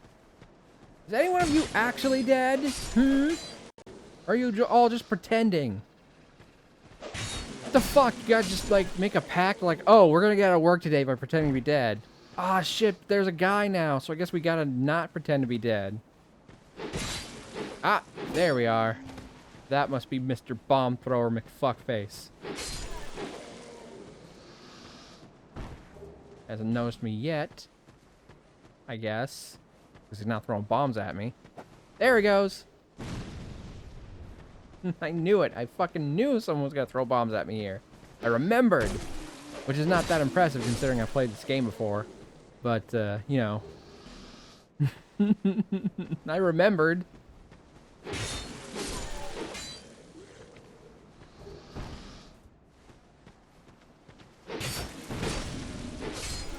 Alright, I got the hollow infantry boots now.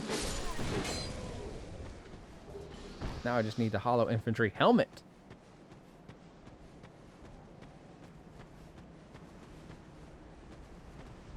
Alright, no ragdoll fix with these guys.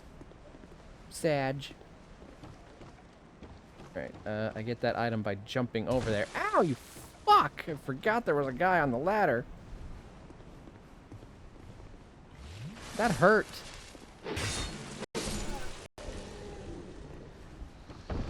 Now, armor has been very nerfed in this one. So, no matter what armor you're wearing, you're still usually going to take pretty decent damage. So, in this one, it's much better to just not get hit at all if you can avoid it. So, dexterity builds were much more popular in this one as opposed to the fat roll builds of Dark Souls 1. Where you had the ability to do one of those chunky rolls and wield a two-handed sword.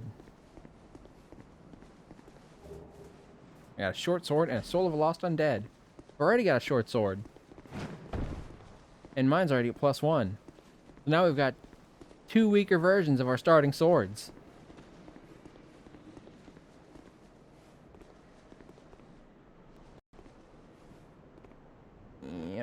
I don't like this.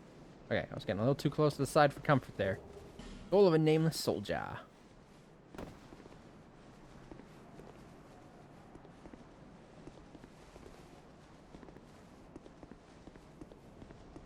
I don't like getting close to edges in this one because, as I've said, the hitboxes are a little wonky. So sometimes you can fall off without actually being at the edge just yet. Something I'm sure we'll see at some point. Ah, shit. Fuck. Well, there's my first death. A pure accident from trying to jump in the way that isn't in this one. I was thinking of a different Souls game because they use press circle twice to jump instead of press the fucking stick in to jump. Well, now I'm Jerky Man. Except I'm green, so whatever. My first death was not in an enemy's hands, but at gravity's. Very fitting. Yeah, fuck all you guys. Just gonna blaze past you. Of course, they're gonna all follow me up here, but I'm pretty sure I can take them one at a time. As long as I don't wake up all of these bitches.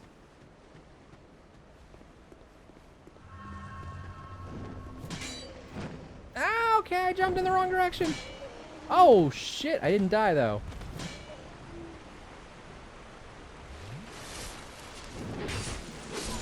Holy crap. I should have fucking died there for sure. Alright, dead for you, dead for you. Dodge!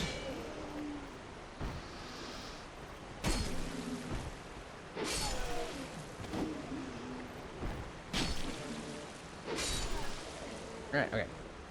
Oof. Is anyone still aggroed? Just want to get that item over there, damn it.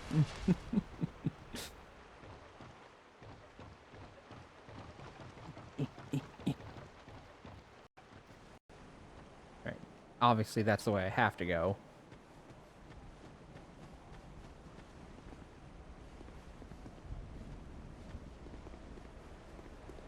Ah, shit! And there we go. Pressed it, but I didn't get the jump in, I guess. Such a hard fucking leap to make. Later on, I'll have some equipment, probably, that'll help. Dark Orb, that's the one right there. That is the one hex I want to get. So I'm going to try and have my faith up just high enough to use that. As you can see, my life bar has gone down a little bit. There's now a cap on it. Every time I die, that cap will get a little bit smaller. It means I'll have less and less life for every subsequent attempt at this. It's not my favorite mechanic, which is why they never brought it back. Ow! Fuckheads!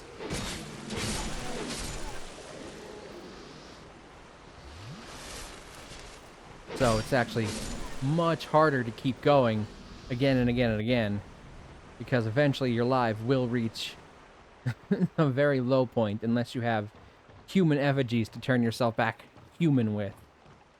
And that's why we're going to need a lot. Because while I'm willing to let myself die 2 or 3 times for the sake of running something, after that point, I really would rather have my life not be limited.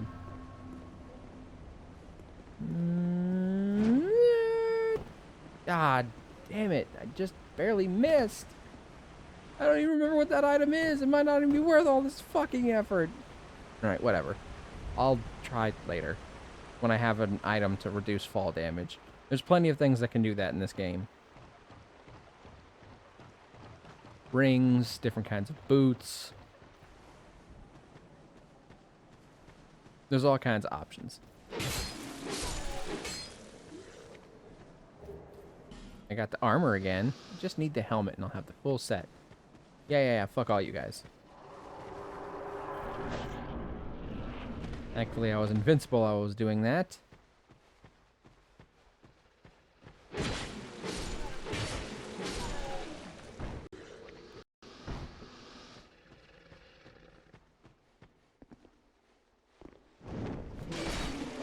Tried to surprise us, but you missed. Nah.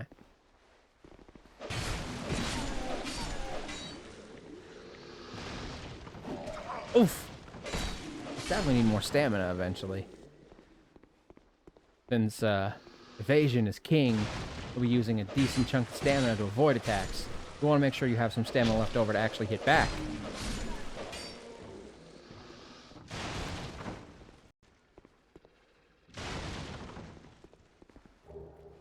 More life gems, thank you. Alright. Okay. Yep, I thought so. There's a guy up there who's gonna throw bombs at me as soon as I get in range, and one up there who's gonna fucking shoot arrows at me. This part's just basically made to annoy you.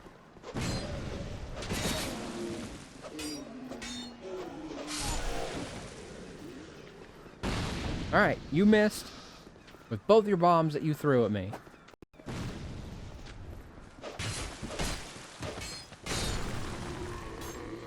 Alright, there you go, fuckhead. Yeah, if you meet someone who will move back to the main hub, ow, Majula. Oh, what was that? I just got an alert from my computer. Thank you for that well-timed alert. Startled me.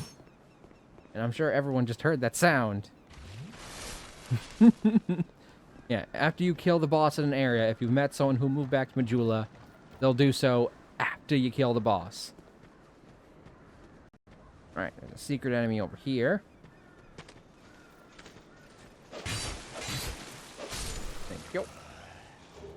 A witching urn. Those are basically bombs, but they're magic bombs. And there'll be a bonfire right behind this door. Along with a merchant lady. And once I beat the boss in this area, she'll move to Majula too. Buy something, anything. Oh, come now, help an old woman and buy something. Her hand's doing a weird, like, thing where it's like radiating darkness if you can see it.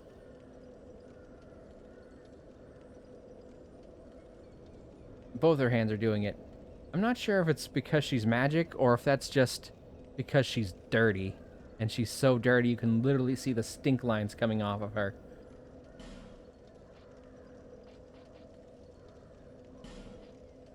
Hey look, the fragrant branch of yore. Ah, there it is. There's the key to get into the blacksmith. Definitely gotta buy that. Okay, so there we go. Witching urns, fire bombs, amber herbs, which restore spell uses. Much more limited, but they will be useful to us. Don't need to buy any right now. go ahead and buy this spell too, so we'll have a sorcerer to use for later. Alright, she does not spell any staffs though. So we'll need to wait until we can get staffs before we can use magic. If we had a staff, we could go ahead and start casting. But we don't, so we can't.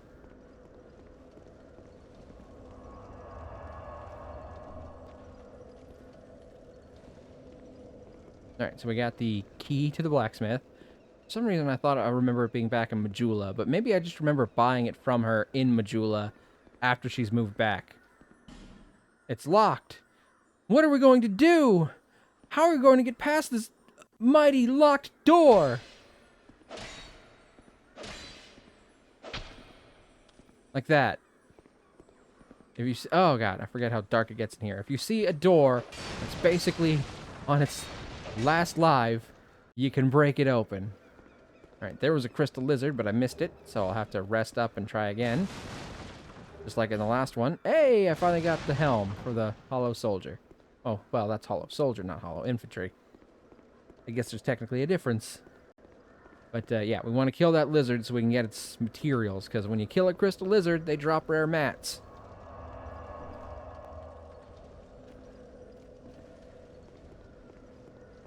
Crystal lizards actually started back in Demon Souls, where they were more like, instead of gigantic crystal on its back, they were kind of like shiny, like they had gems for scales. These ones, as you can see, just have a big stone on their back, a big crystal stone. In the third one, we'll see a new kind of crystal lizard, which I like to call the crystal dragon. That should be fun. Alright, let's travel back to Majula and use this key to unlock that door. Ugh! Yeah! Actually, I might be able to reach someone who can sell us a staff right now, now that I think about it. Might be a different guy than who I was thinking, but we'd be able to cast magic if I can afford it. Alright, there we go. Used your key, bud. Ah, yes, very good. Now I can get to work. He's our blacksmith. But first, let me set up. Come again later. Okay, hold on. See, now that we've beaten the Dragon Rider and we talked to that lady who will sell us miracles, she is going to be...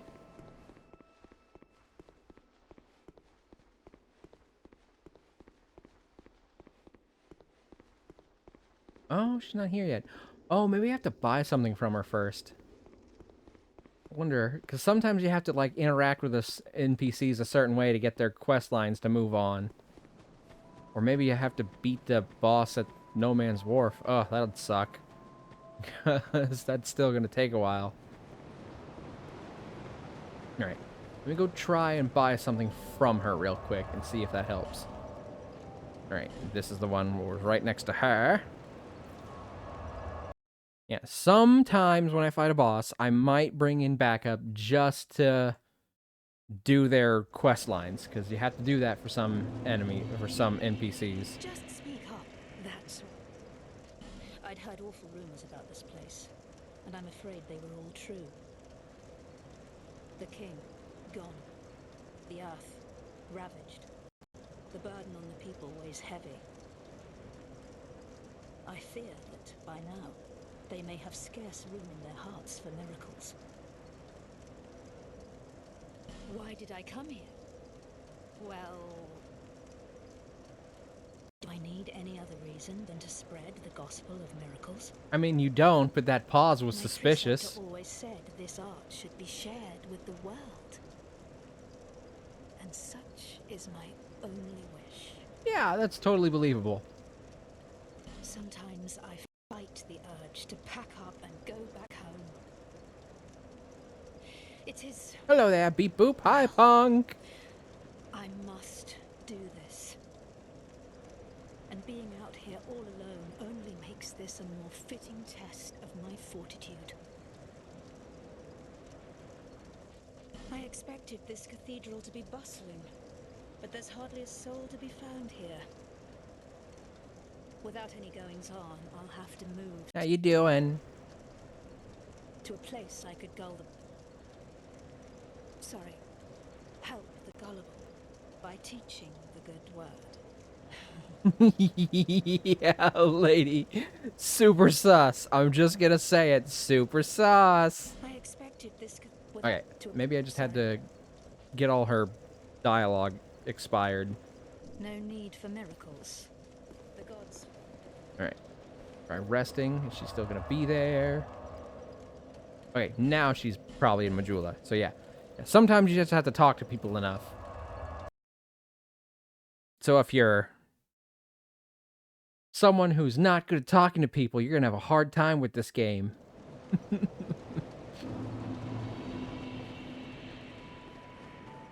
But yes, welcome in, Punk. How you doing? Welcome in. We are on our first session of Dark Souls 2, and we're making some decent progress. There we go. Now she's here. Oh, hello there.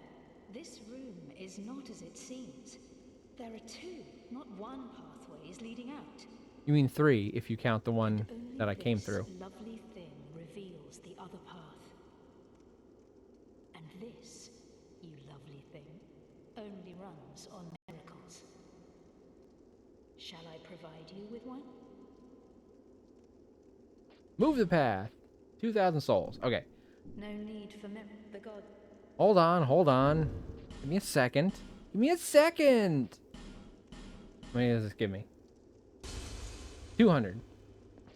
Pop one of these ones then. Because I'll still need some souls once I get to where I'm going. 800. That'll be enough to get me there. Just seek up. That's... Move the path for me, please.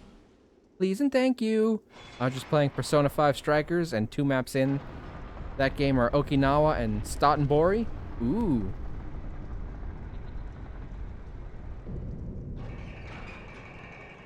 Go ahead.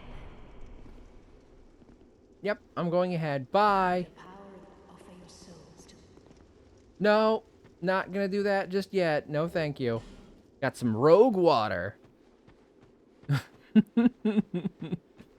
I wish I had a sponsor by Rogue Energy Drink. I'd make an ad right now for them. And it fit in perfectly. Rogue Energy, you ever want to give me an ad? You want to give me a sponsorship? I don't know. I don't know anyone at Rogue Energy. 2 locations from Yakuza. Yeah, I knew that. I picked up on that. Alright. And boom. Guy is here. This guy will also teach us some magic. But let me go rest at this bonfire first. Huntsman's Copse. We're copsing and seething. I mean, they're real, like, places in Japan, too. So it's also not that surprising. But leave me be. The frailty of the weak disrupts the dark. Leave me alone. I'm interested in one thing, dark, and you haven't the gift. Leave me. I'm interested. Ooh, I haven't the gift, he says. I might need certain stats, then. Maybe my faith needs to be higher. Hold on. Let me just look up real quick what this guy wants my thing to be. I think he needs my stats to be a certain level, which isn't bad, necessarily. I said I was going to probably raise up my faith a little bit anyway, so I could use some of these hexes, and he is the one who would teach us some of these hexes. Because I'm coming at you like a dark orb. That's the one we want to get from him, mostly. True, but Sega owns both Atlas and RGG Studios. True, that is very true. I'll need at least 10 faith to use Dark Orb, by the way. I can see that right here on this thingy.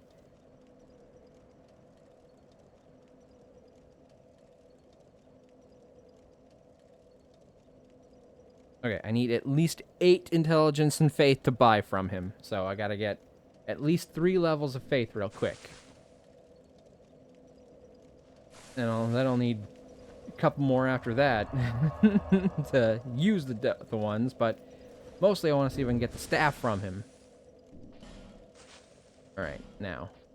Let me use up all these that I can. And see if I can use that to get 3 level ups in faith.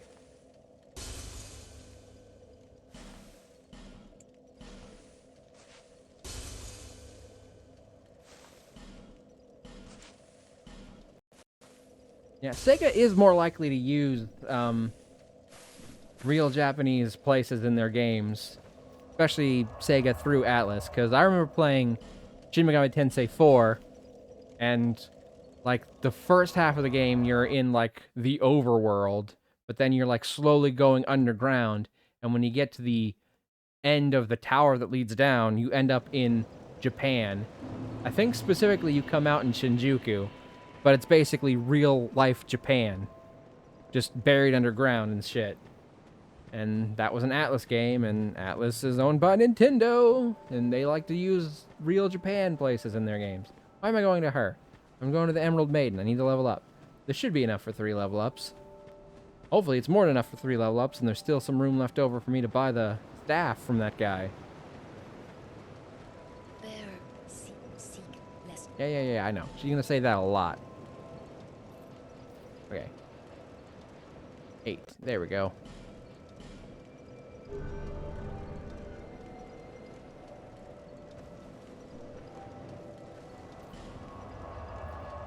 Right. The Undead Refuge, back to the Huntsman's Copse, and see if I can buy staff from him now. If I can, then I've already got a spell and a staff, and will be able to use magic as soon as I have a magic slot, which means I'll need to start upgrading my attunement.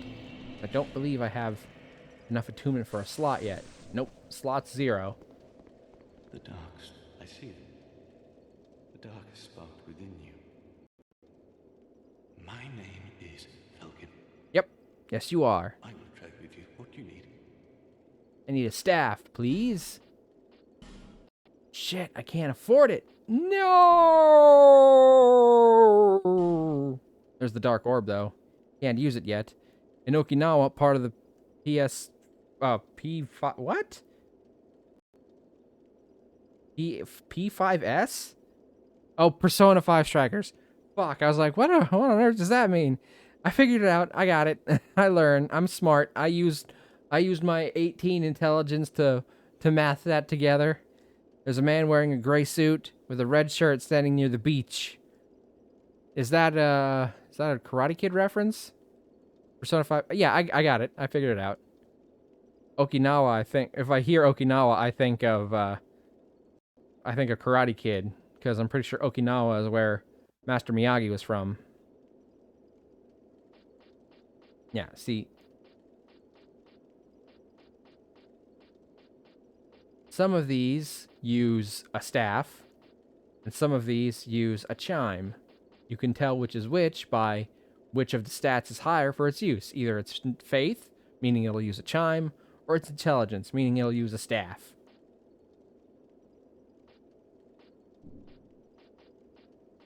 Alright, need to get 2,000 more souls. Reference to Kiryu. Oh, obviously.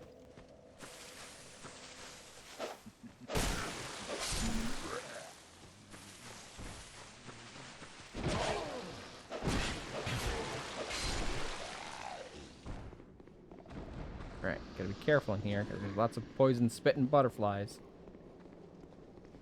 And the hitboxes in the poison mist is weird. 5 gem, thank you. Of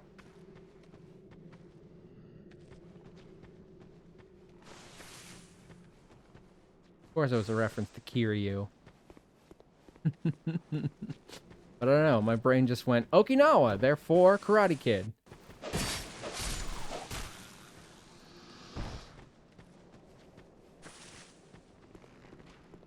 Ow!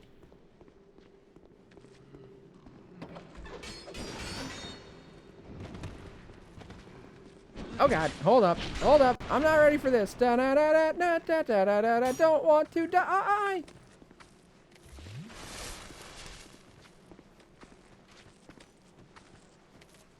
You broke that door as I was opening it.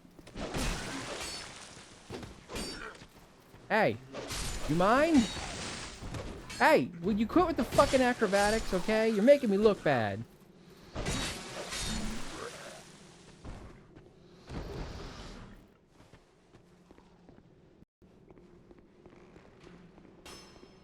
Stop shooting arrows at me.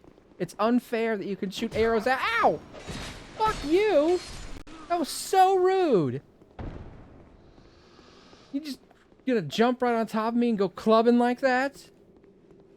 I'm not about that club life, okay? Fucking rude.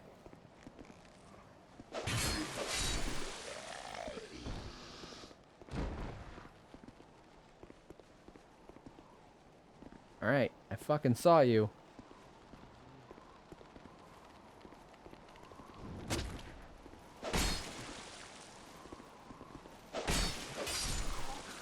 Fuck off. I got a cracked red eye orb.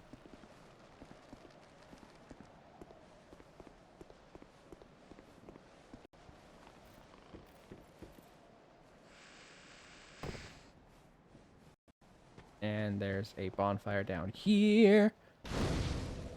I'm pretty sure this is considered a mid-game area. So the fact that I'm already in it is a testament to how well I know this game, and also concerning. Because there's a lot of shit here that can kill me. Hey, you see that fast guy over there? Ow! Fuck you!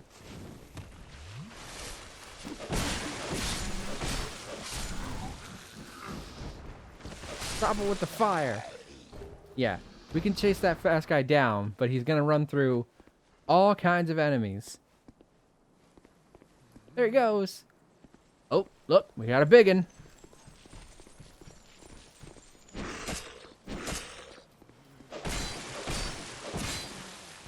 Back up! No sir, no sirree Bob.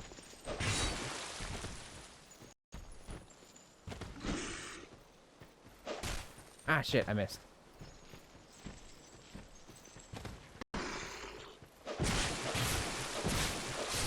Alright, gotcha. Whew. Soul of a nameless soldier. Got a decent amount of souls from that bitch too. Hey, any more fat bitches want to come get slayed?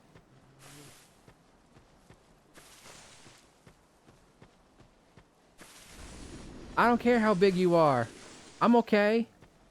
Just let me slay ya. Let me slay you, girl.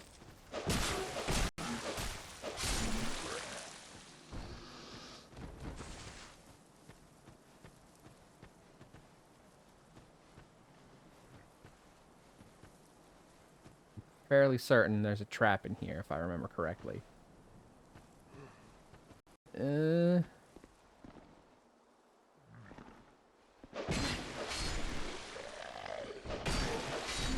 it wasn't this one. Maybe it was one of these other things that looked exactly like this.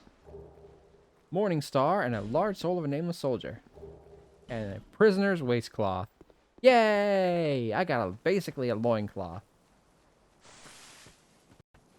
So, lore-wise, what this place is a place where the undead were put to be eternally tortured for sport. Fun, right? And these are the little prison cells. So that big bitch you saw me kill was basically one of the torturers. Hello. Don't mind me. Just gonna do a sneak.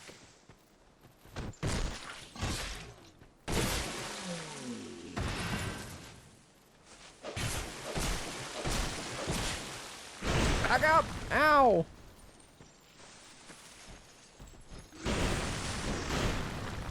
And dead. Thank you for being undead. Aromatic ooze. I believe that replaces the sticky white stuff, as in it applies a magic buff to my right hand weapon. Oh shit, I'm gonna get poisoned. I'm gonna get poisoned. No! No, no, no, no, no, no! You're fucking kidding me. No. Oh god. I got invaded by a forlorn. I'm not even human. Guys, this is gonna suck. You know how you get invaded by phantoms even if you were offline?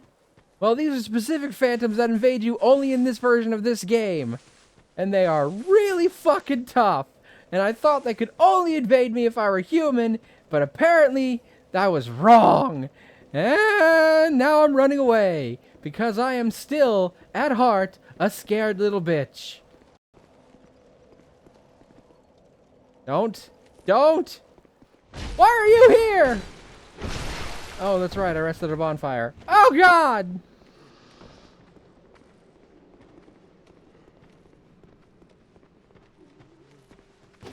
Stop it! You stop it! Oh, the Forlorn's still chasing me!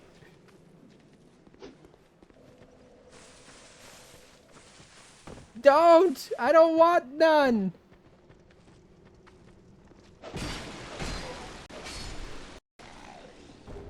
Torch, that's useful. Oh God, they're all still chasing me! Stop!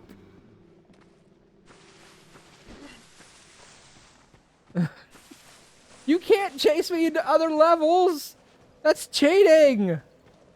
Oh God, I'm being blocked off! Oh God, no! Oh, this sucks!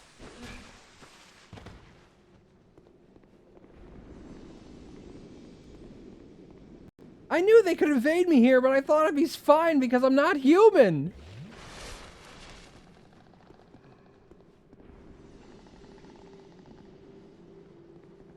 Oh, that's several layers of not good for me. Oh no! Now I'm gonna have to try to remember every place they can do this at.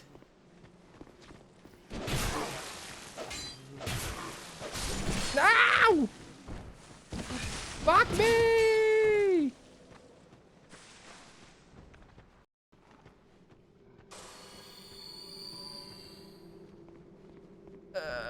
Hello?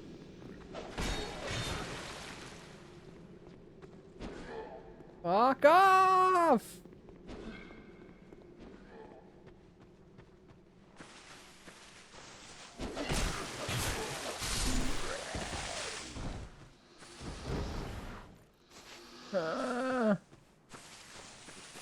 I don't want none. I cannot use bonfire! I'm not prepared to fight you! I'm still early in! Ow!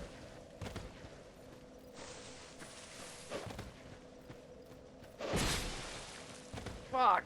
Oh boy, this is not good. Ah, shit, fuck! Yeah, I don't think there was any other way that could have ended. I am not currently strong enough to fight a Forlorn. Are you fucking kidding me? Bullshit! Ah.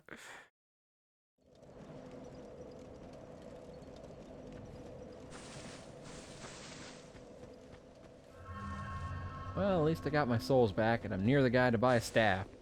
So, we're about to magic it up. Oh, but I need 15 faith to use it! God fucking damn it! No matter. Oh, bitch balls.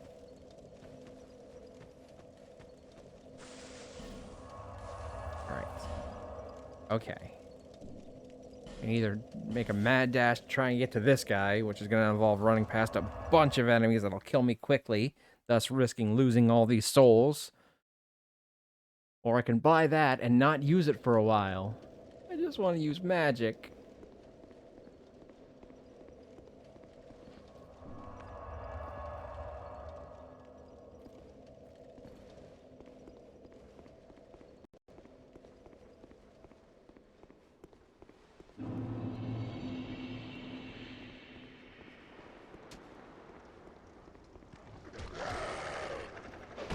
Fuck off.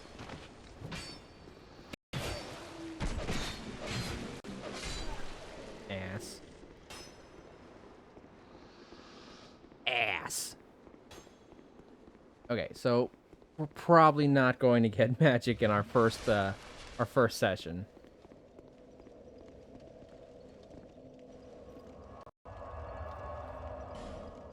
Right, we can upgrade our Estus Flask again, though, because we got that Sublime Bone Dust. Or is it Undead Bone Shard that does the flask? I forget. We'll see. We will see. In fact, I'll check the item description. That should tell me.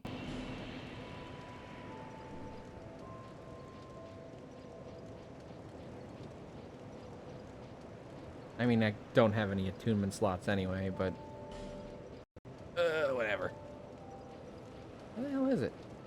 Oh, there it is. Yeah, burn a bonfire. That we the upgrade Estus Flask. So, pretty sure we have to burn it here in Majula. Burn it.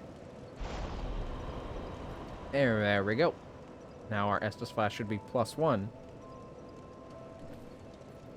Boom. Estus Flask +1.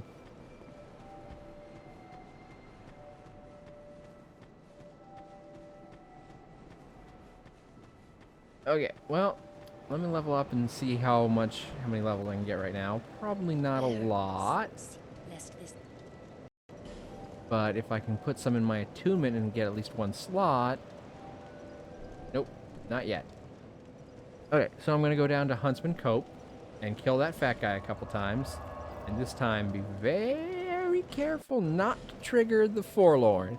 I am not prepared to fight that bitch right now. Not in the slightest! I could go back and fight those big stone guys at Hyde's Tower of Flame, but since I killed the boss, now the strong guys are out and about in full force, and it's going to be much harder to get through that area now.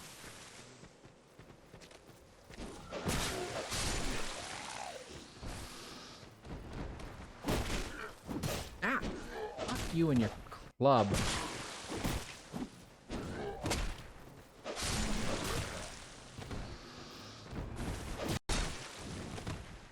Ow, fuck!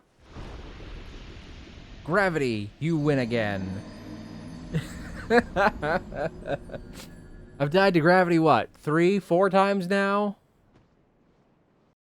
Of my, I believe, 5 deaths in this game, most of them have been at gravity's hand. So, you know, I think I'm doing alright.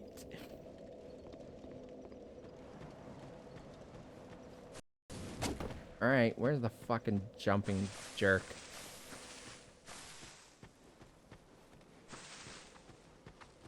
Get this first.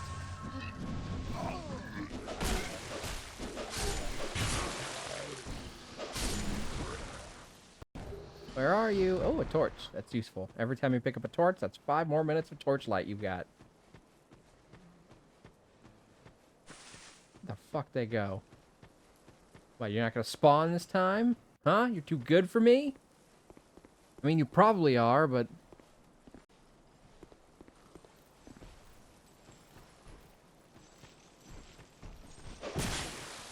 Ah, shit. I was hoping to get a backstab on him, but it's okay. Because I still gotta hit. I still hit him. Still got him. I'm gonna hit him, hit him.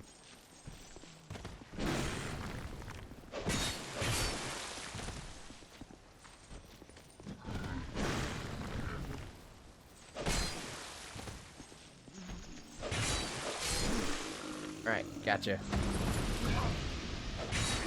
I dropped decent souls, so... Definitely get those fat guys.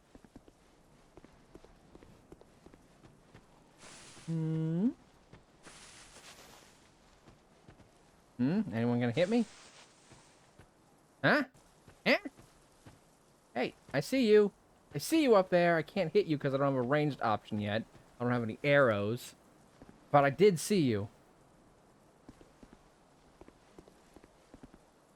Alright, I see one of these guys.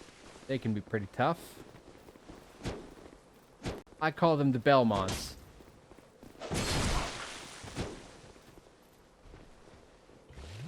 Because they fight exactly like a Belmont would fight if they were in one of these games. Ah, and I'm poisoned. Which means I am dead because I don't know if I have any poison healing items yet.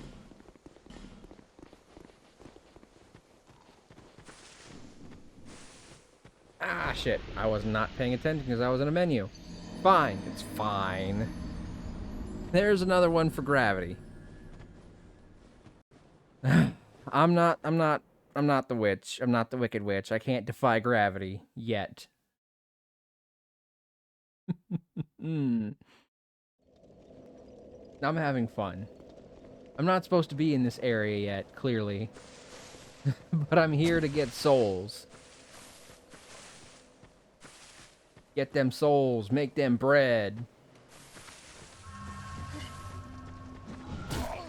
Hey, there's the club. Who are you, the ace of clubs? No, more like the ace of spades because you're dead. Ah. Alright, stop swinging your fucking fire wild like a maniac, you idiot. Ugh. And look how low my life is getting.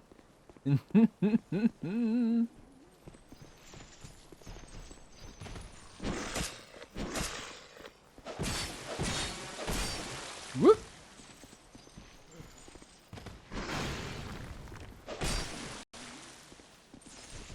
Back up. How's about back up? Dead. Okay. So I don't think I can take on the Belmonts yet. Although, might be easier if I lured it away without getting poisoned. Just want to see how much souls I can get from them, you know?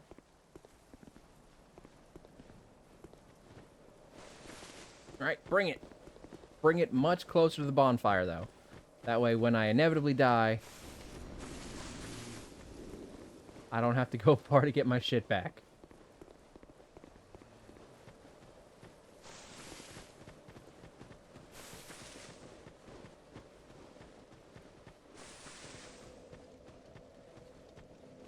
Can you climb ladders? Oh shit, I gotta kick that bridge down.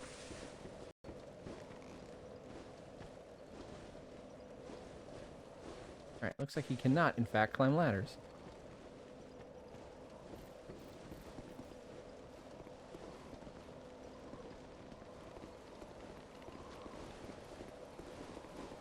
Oh, so that's Mr. Club.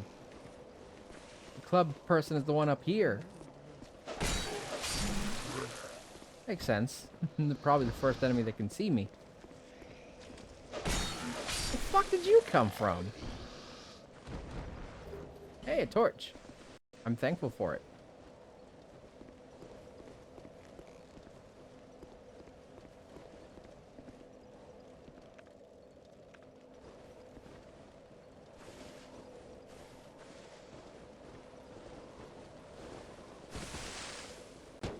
Whoop.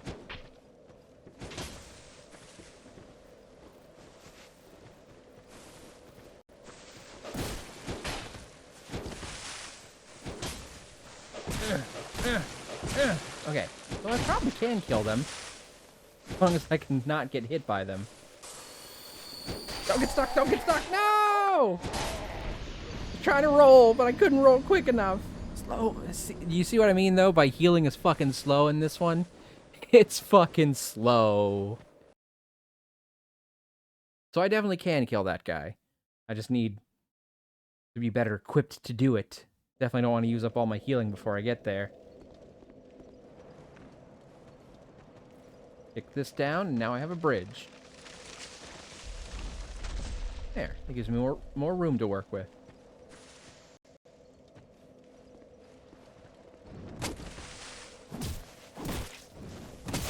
Yeah, I know. I'm gonna fucking spit in your food. Ugh, I should probably go ahead and use a fucking human effigy, but I don't know how many of those I got. Only 5. Not a lot yet.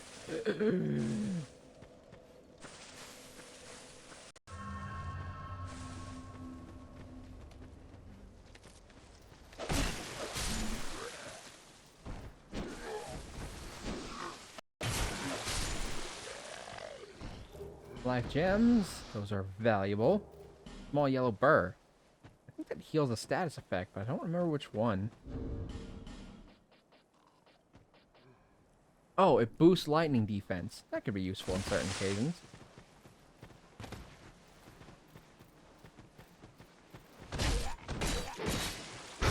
didn't need to kill you, but I did. Was it worth the souls? Probably not.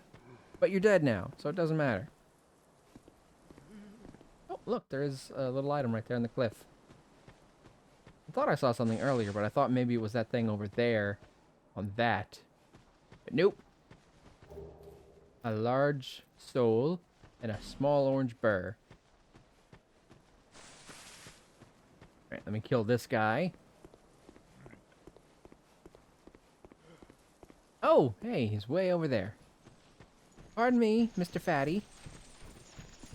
Not that I'm fat shaming you, it's just that you are in fact fat.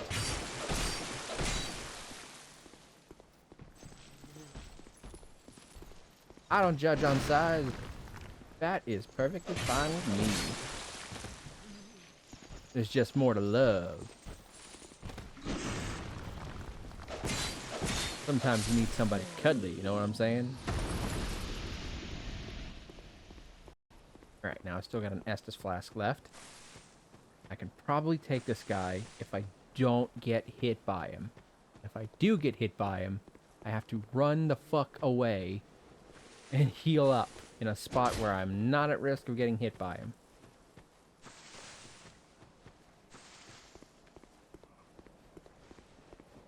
Where is he at? There he is.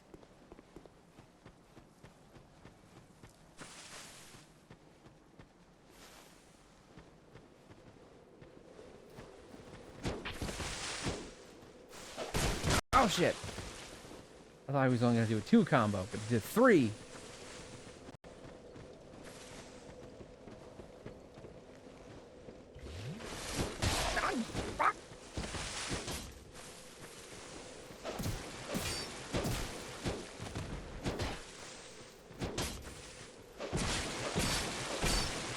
Roll away. Wait for the 3. And finish him off. Gotcha. 780. Thank you, ma'am. Oh, wham bam, thank you, ma'am. Alright, 8,500. Not bad. Let's see if I can get some attunement slots now, baby.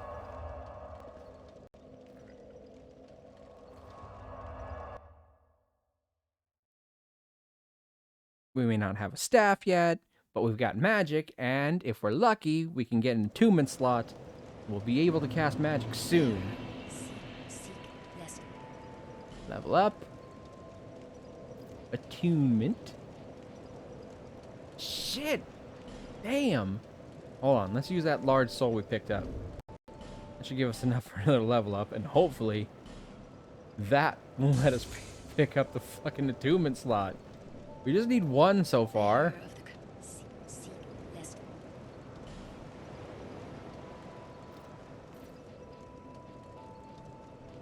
Yes! Already level 33. Meanwhile, I play a game like Witcher 3 for hours and hours and hours and hours and hours and hours and hours and hours and hours and hours and hours, and I barely reach level 33 by the end of the game.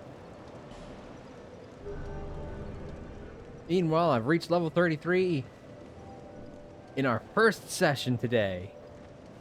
The leveling up happens fast in this one. There we go. Now I just need a staff. But that is where we will call it for today. We will be back soon. I don't know if I'm going to be able to stream much next week because Thanksgiving week, so my nieces are going to be off the entire week, so I'm going to have them pretty much every day. Also, tomorrow, I'm going to be very busy because it's my parents' anniversary, so I'm going to make them a cake. My nieces are going to be here, and I promised to make the cherry jam with them. So, I've got to call it and get to bed early. I've already rested, but I did it again anyway. Thank you for coming by! That was fun. Alright, quit. Yes, save. Alright. Now. Nope, not BRB. This one. DM me. Oh, where am I? There I am. Let's see who's all on that we can raid today.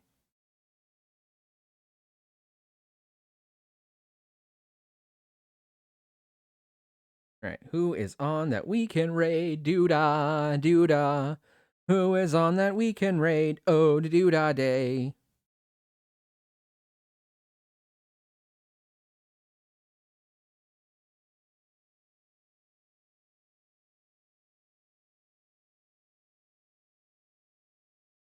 Right. Mm.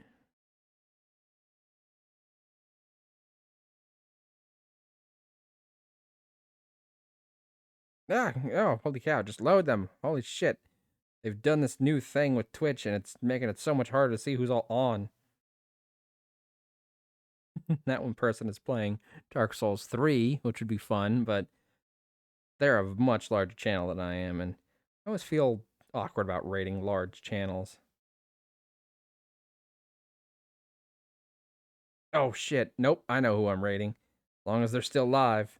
It was their brand new debut today. Let me check and make sure. Are they still live?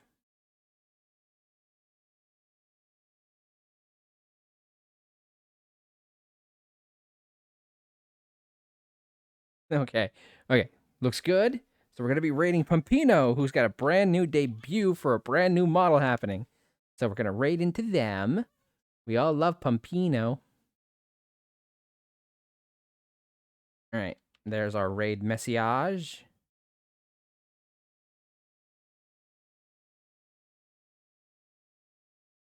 And here are my socials and the Discord.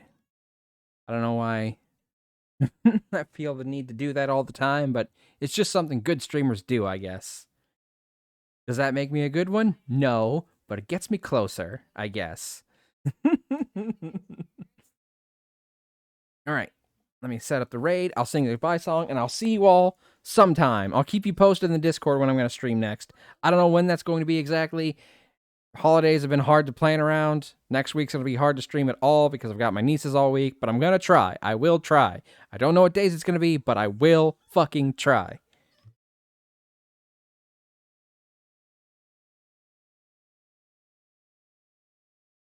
All right. And who better to raid than someone having their brand new debut? All right. Okay. Here we go. Thank you, everyone, so much for stopping by. It was so lovely to see you all. Thank you for being here with me while I got to experience the pain of gravity. All right, here we go. Hey, it's been really fun. We hope you liked it too. Seems like we've just begun when suddenly we're through. Goodbye, goodbye, good friends, goodbye. For now, it's time to go. But hey, I say, well, that's okay, 'cause we'll see you really soon, I know. Really soon, I know. Goodbye, goodbye, good friends, goodbye. For tomorrow, just like today. The moon, the bear, and the big blue house will be waiting for you to come and play. To come and play. To come and play. Bye now.